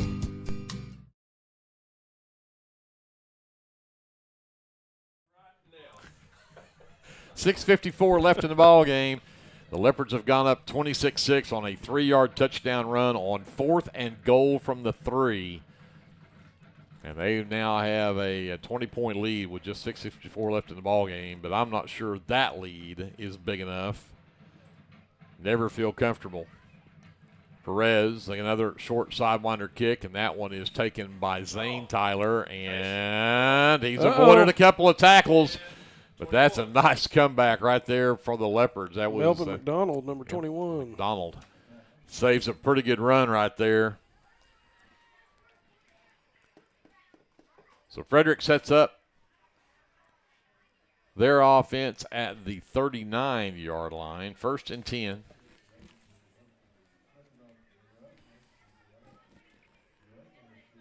Hicks will go wide left. Matthews will split wide right along with Randall. Sheffield is in the backfield as the lone running back. They'll send 2 left. Tyler from the shotgun. Rolls to his right. And right over the middle, he's got Sheffield, and he avoids a couple of tackles, and he'll have a first down in Leopard territory at the 44-yard line. Nobody picked up Taylor Sheffield coming out of the backfield. No, they didn't. He got all the way to the Leopard 43, which is a 18-yard pass reception.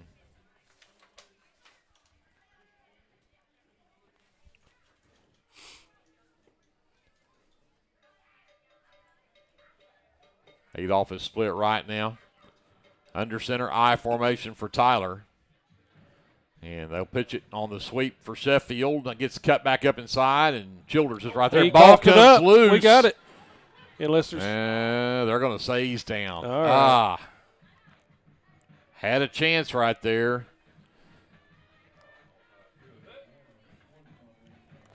And bring up a 2nd down and 10, and they'll put no gain on the play. It'll be at the 43.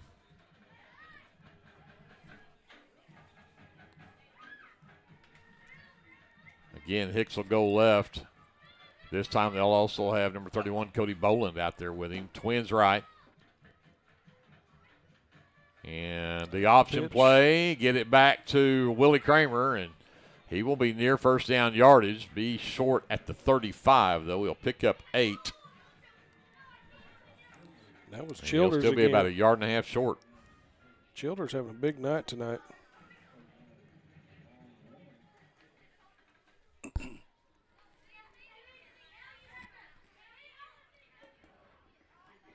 So call it 3rd and a long 2, a long 1 closer to 2.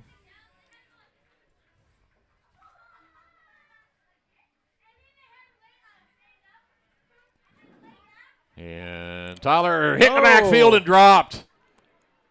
Gus Torres. Torres there along with, is that Ramage? Yes, 59, Aiden Ramage. The loss goes back to the 37-yard line. It's going to bring up a 4th down and 4 now. Huge 4th down play now for the Leopards. Hicks goes left along with Zane Tyler. John Hankison is split right along with Randall, and the Leopards Ooh, almost got us. Flinch, but don't get across.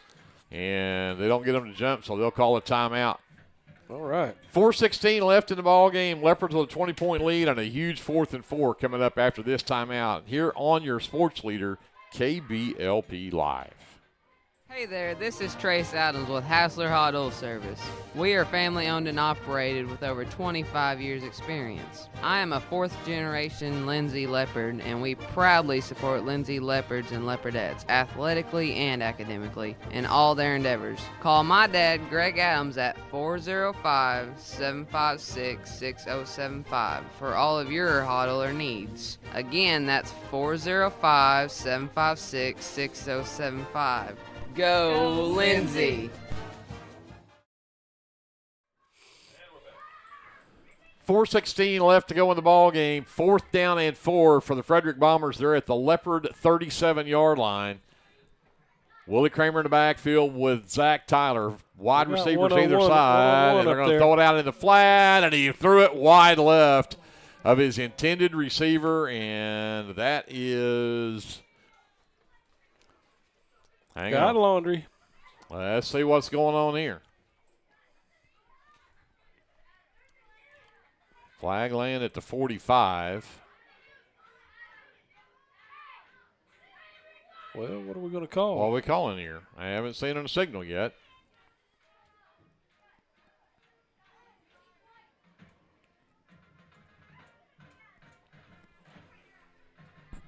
But he's marking it off against the Leopards, whatever it is. Roughing the passer. Unreal. Man. Cannot catch a break, and the Leopards penalties have just killed them in this ball game and let Frederick stay in it. The ball goes to the 30-yard line.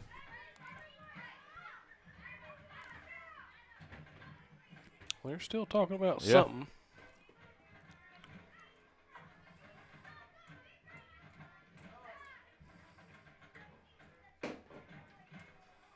Yeah, I'm on top of the fact that they only mark it to the 30. The line of scrimmage was the 37. If it's a roughing the passer, that's 15 yards and a first down. So they mark some more off. About 8 more, right? Yeah, they'll put it at the 24, which would make more sense.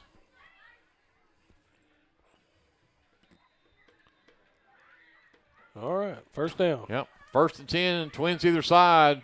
Kramer in the backfield. Tyler backs up to pass, looking for the wheel route there, and overthrows his intended receiver, and Kellen Hicks is wanting a flag, and he will not get one. The referee took a tumble down there. Yeah. But that'll stop the clock with another incomplete pass. Ooh, fortunate there. 24 was wide open. He was on on the other that side. wheel route. Yep. Yeah. They'll bring Randall back in. Zane Tyler checks out. Randall's going to split wide right. Hicks will go wide left. Bolin goes left as well. Hankinson is wide right along with Randall. And fake the handoff. Tyler, he avoided a couple of tackles, but he won't avoid the rest. And he'll be dropped at the 26-yard line. That was Ryan Horton on the stop there. So a loss of 2 is going to bring up a 3rd down and 12.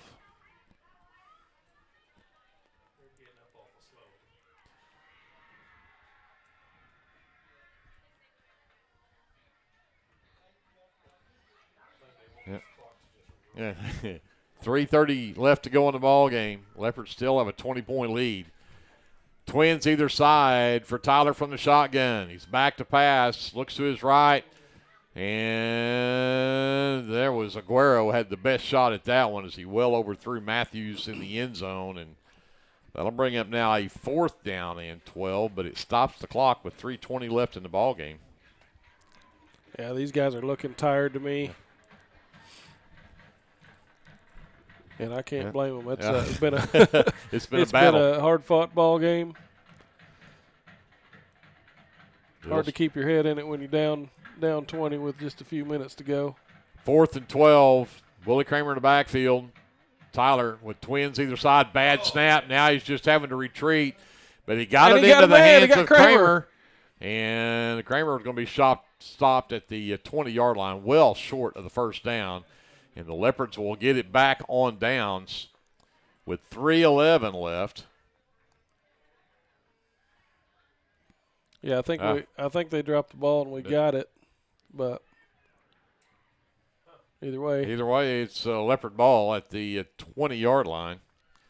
3:11 left. Frederick still has the 2 timeouts as well as the Leopards. Of course, the Leopards are not going to use theirs, but you can bet Frederick's probably going to use theirs to try to keep the Leopards from trying to run off this final 3:11. Taylor will be in there in the backfield. Dodson will go wide right. Aguero will go left. And number 4, Caden Klingman, checks in for the Leopards. He'll be in the backfield along with Dutton. His first one's always a big run. Yep.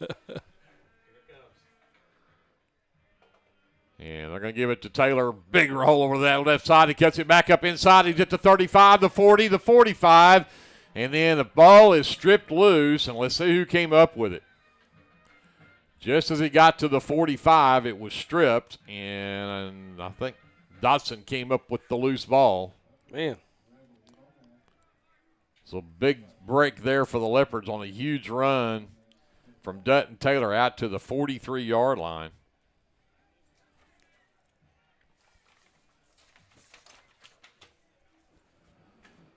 So Leopards are in no hurry to run a play now. 2:45 left in the ball game.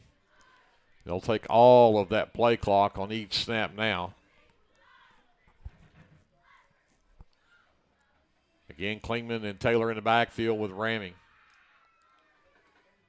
And give it to Klingman this time. He'll break 1 tackle and then fight forward across. And they'll mark him at the 45. Picks up 2 on the play. 2nd down and 8.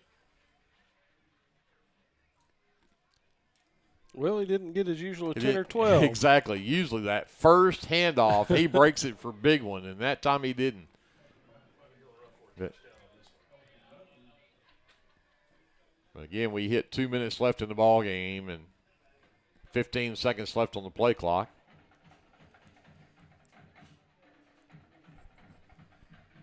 Frederick, of course, stacking that line of scrimmage with like 6 guys up there. And this time they'll give it on the jet sweep for Taylor, headed left. He's got blockers out in front. He's at the 35, the 45, down the sideline. He's still in. He makes another move, and he's in. Touchdown, and we've got a flag. My goodness. Got a flag at the 35 of Frederick. Cannot catch a break. Goodness I gracious. feel sorry for Taylor. He's made so many big runs, but it's going to be a hold on the Leopards. And he stayed in bounds down here this time. Towed the sideline, stayed in bounds, and we've got a holding call at the 31-yard line that's going to bring it back. And so it'll still be in Frederick territory.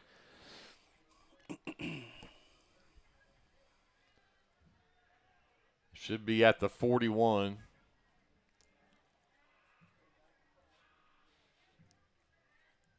And, of course, will be a first down. It's funny. The flag lays at the 41. He marks off a 10-yard penalty. It's at the 42. Are you questioning his math? No. I don't question anything anymore. 1st and 10 Leopards. Going to take a victory formation, take a knee here.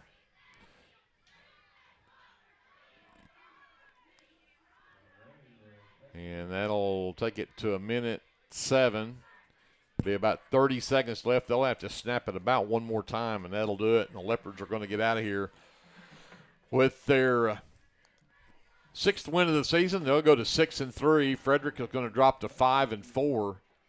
But most importantly, the Leopards are going to go to 4-2 in district play. They'll take that 3rd spot, drop Frederick to 3-3.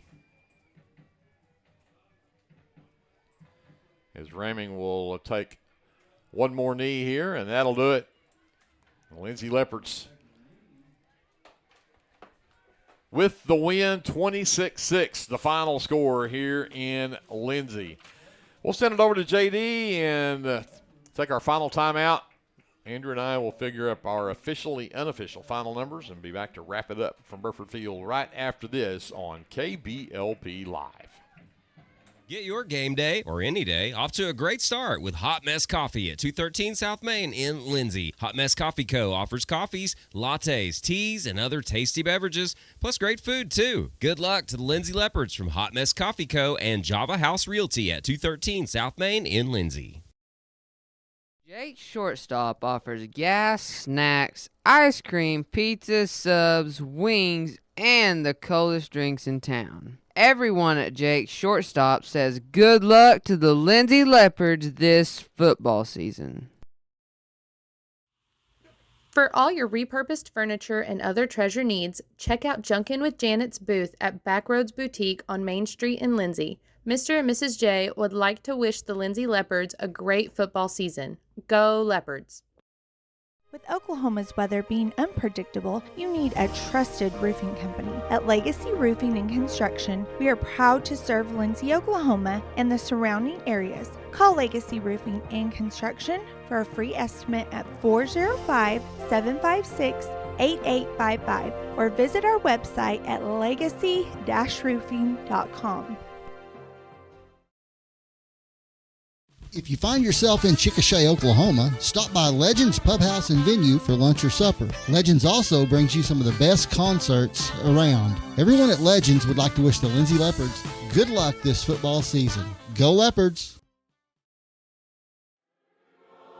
Hey, Lindsay community. My name is Christian Torres, and I am the minister for the Lindsay Church of Christ.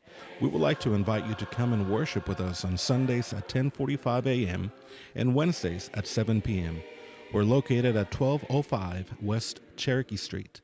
Here at the Lindsay Church of Christ, you will find the truth of God's Word, spoken in love, and a group of people who love God and one another. Do you have a Bible question? Well, we have a Bible answer. Come and worship with us and be edified at the Lindsay Church of Christ. If you have a hankering for the best barbecue in South Central Oklahoma, then get yourself down to the Meat Locker Barbecue in Lindsay. Every Monday, Thursday, and Friday, located just off of Highway 19, 106 Northwest 4th. At the Meat Locker, we work hard to bring you the most consistent, delicious, slow-smoked barbecue around at a price that won't break the bank. And don't forget, we cater too, and we'd love to do the cooking for your next event. So come see us or give us a call at 405-428-1198 and visit our new website at meatlockerbbqok.com for the latest Meat Locker merchandise. We're proud to sponsor this broadcast of Lindsay Leopard Athletics and want to wish all the students, faculty, and staff a successful year. This broadcast of Lindsay Leopard Football is brought to you by your friends at Physical Therapy Central, 301 East Cherokee Street in Lindsay. When you're ready to take that first step towards living a pain-free life, let Physical Therapy Central create a treatment plan just for you. Call 405-756-2324. Visit ptcentral.org or come by 301 East Cherokee in Lindsay. Good luck, Leopards, from Physical Therapy Central. At Rural Electric Cooperative, we're committed to providing electric power and opportunity to the many areas our members call home. That includes supporting youth programs that teach life skills and build character. With REC, you're more than a customer, you're a member owner. And that's why we're always working hard to provide you with the most dependable electric power possible. As a Touchstone Energy Cooperative, REC is dedicated to providing the best service possible and supporting the communities in our service area. Do you have your Oklahoma medical marijuana card, or do you need your card? Rusty's can help you with that. We are your local vape shop and dispensary with more than 6 years of service as a modern smoke shop. Rusty's is located 1 block north of Cherokee Street at 204 Northwest 4th Street in Lindsay, and half a mile east of I-35 at 2401 West Grant Street in Pauls Valley. Get your stash at Rusty's. S&H Tank Service is your choice for Lindsay owned and operated vacuum truck service. S&H Tank Service's fleet is equipped with transports, bobtails, pump and kill trucks rated up to 10,000 psi, plus hot oil units, rock trailers, frac tanks, mud and shell haul-off pits, and soil farming. As Lindsay High School graduates, S&H is proud to support Lindsay schools and all of their student activities. S&H Tank Service would like to wish the Leopards and Leopardettes the best of luck in everything they do. Give S&H a call anytime, 24/7 at 405-756-3121. That's 405-756-3121. And remember, your phone starts our trucks. That's S&H Tank Service of Lindsay. South Central Medical Center is a proud supporter of Lindsay Public Schools, and all of the staff and providers would like to wish the Lindsay Leopards the best of luck this football season.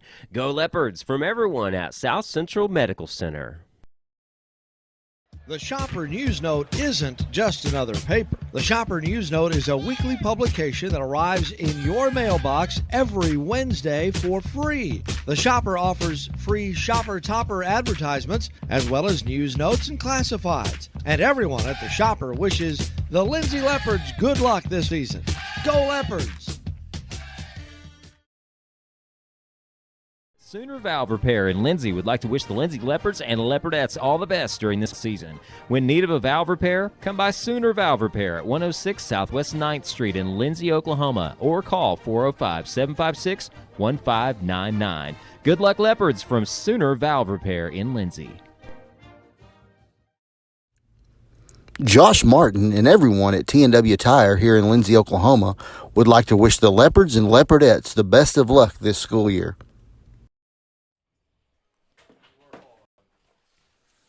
Back here at Burford Field as we get ready to wrap this one up in week number 9, the Lindsay Leopards will sew up third place in District 2A3 behind Washington and Purcell with a big win over Frederick, 26-6 the final score. And looking at the final numbers, again, these are all officially unofficial. But for Frederick, the Leopards do a great job. 27 rushing plays, 62 yards on the ground. And they held Willie Kramer to just 9 yards on 5 carries. He did not was not the Willie Kramer we saw in any game film, and certainly wasn't what we saw last year.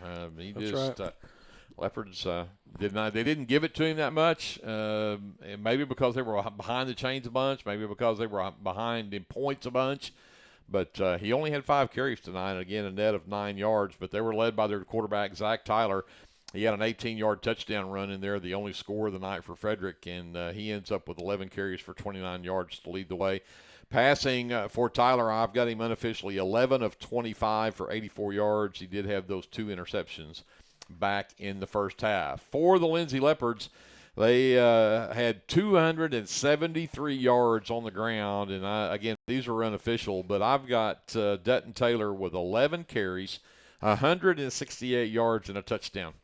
Pretty efficient night for Dutton Taylor tonight, the sophomore. 85 yards on 9 carries from Brody Ramming.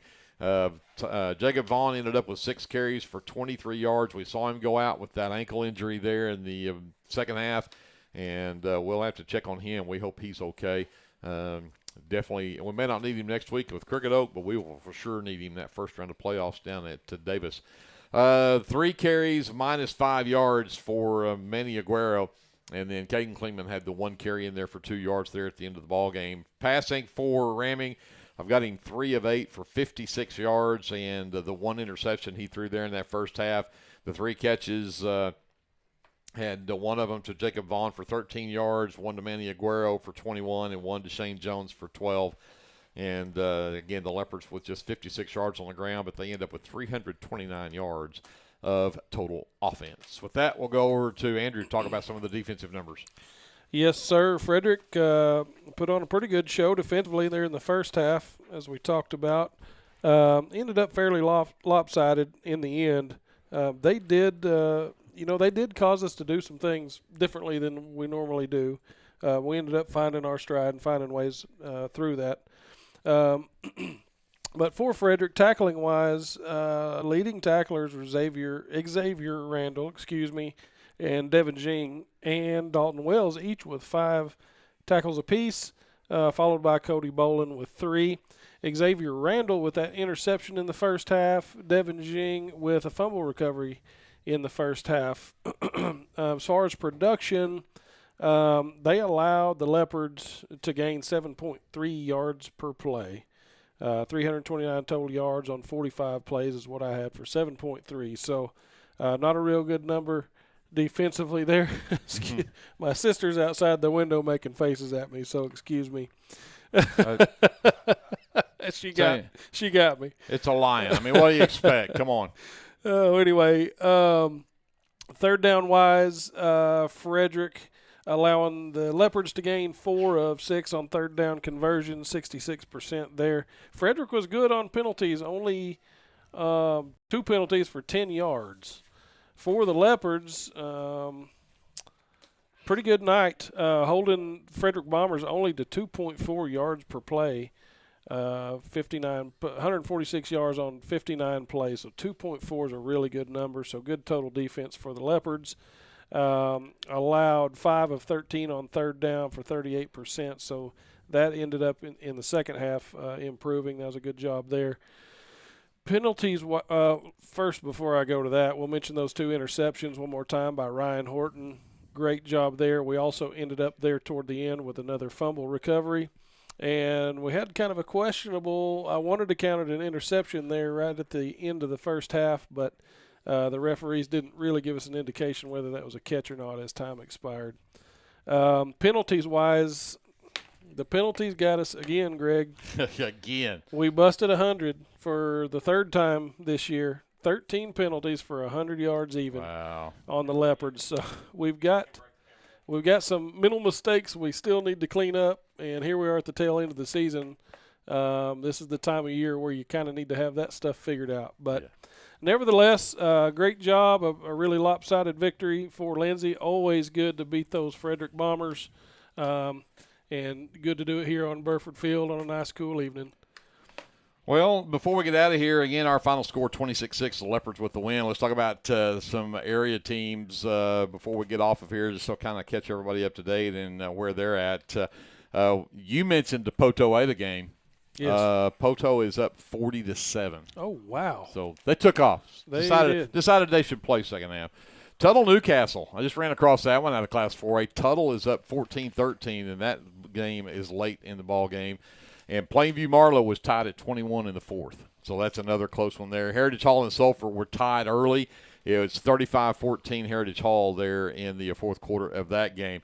Catch up on some others. Blanchard is up on Bethany 27-7 that game in the fourth quarter. Washington handles Comanche 62-0 that game at last report in the fourth quarter.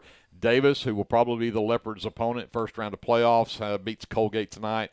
Or was up 41-6 in the third quarter. That'll be a win. Ringling over Elmore City right now, 39-20.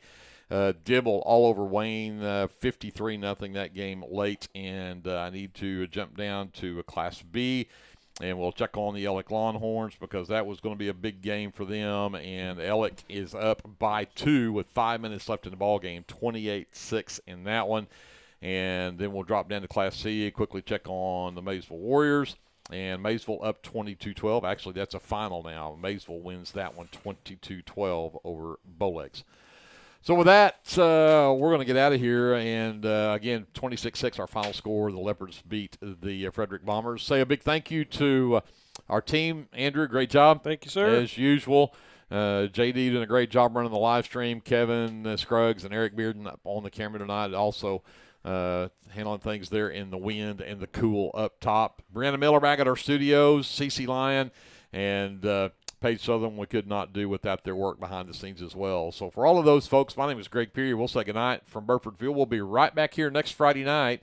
Final game of the regular season against the Roughnecks of Crooked Oak. Until we see you then, remember, whatever you do, always be a good sport.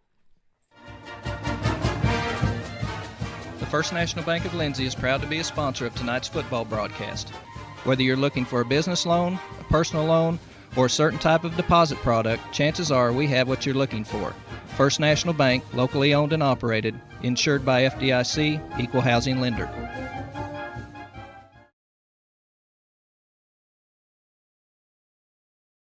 Tonight's broadcast of Lindsay Leopard Football brought to you in part by the Super C Mart, your hometown grocery store, offering everything you need to feed the family, including fresh produce and choice meats. Good luck to the Lindsay Leopard Football team from your fans at the Super C Mart. American Exchange Bank, right here in Lindsay, is a locally owned and operated community bank that believes in just that, you, a community of fellow leopards. We love our customers. We feel very grateful for each one. So if you are looking for a safe place to put your money, need help achieving that next dream project, or are simply looking for a different banking experience, give us a call at 405-756-3101. We look forward to serving you each day. Member FDIC and Equal Housing Lender. The team at Streamline Services contributes a great deal of their success to hard work, experience, and above all, a positive health and safety protocol. There is every reason they should be your next phone call for any of your oil and gas swabbing needs. Give Austin Smith a call today at 1-405-756-7763 to see how Streamline Services can help with your project while ensuring safety and professionalism without sacrificing quality work being done. Everyone at Streamline Services wishes the best of luck to everyone at Lindsay Public Schools this year. Go Leopards!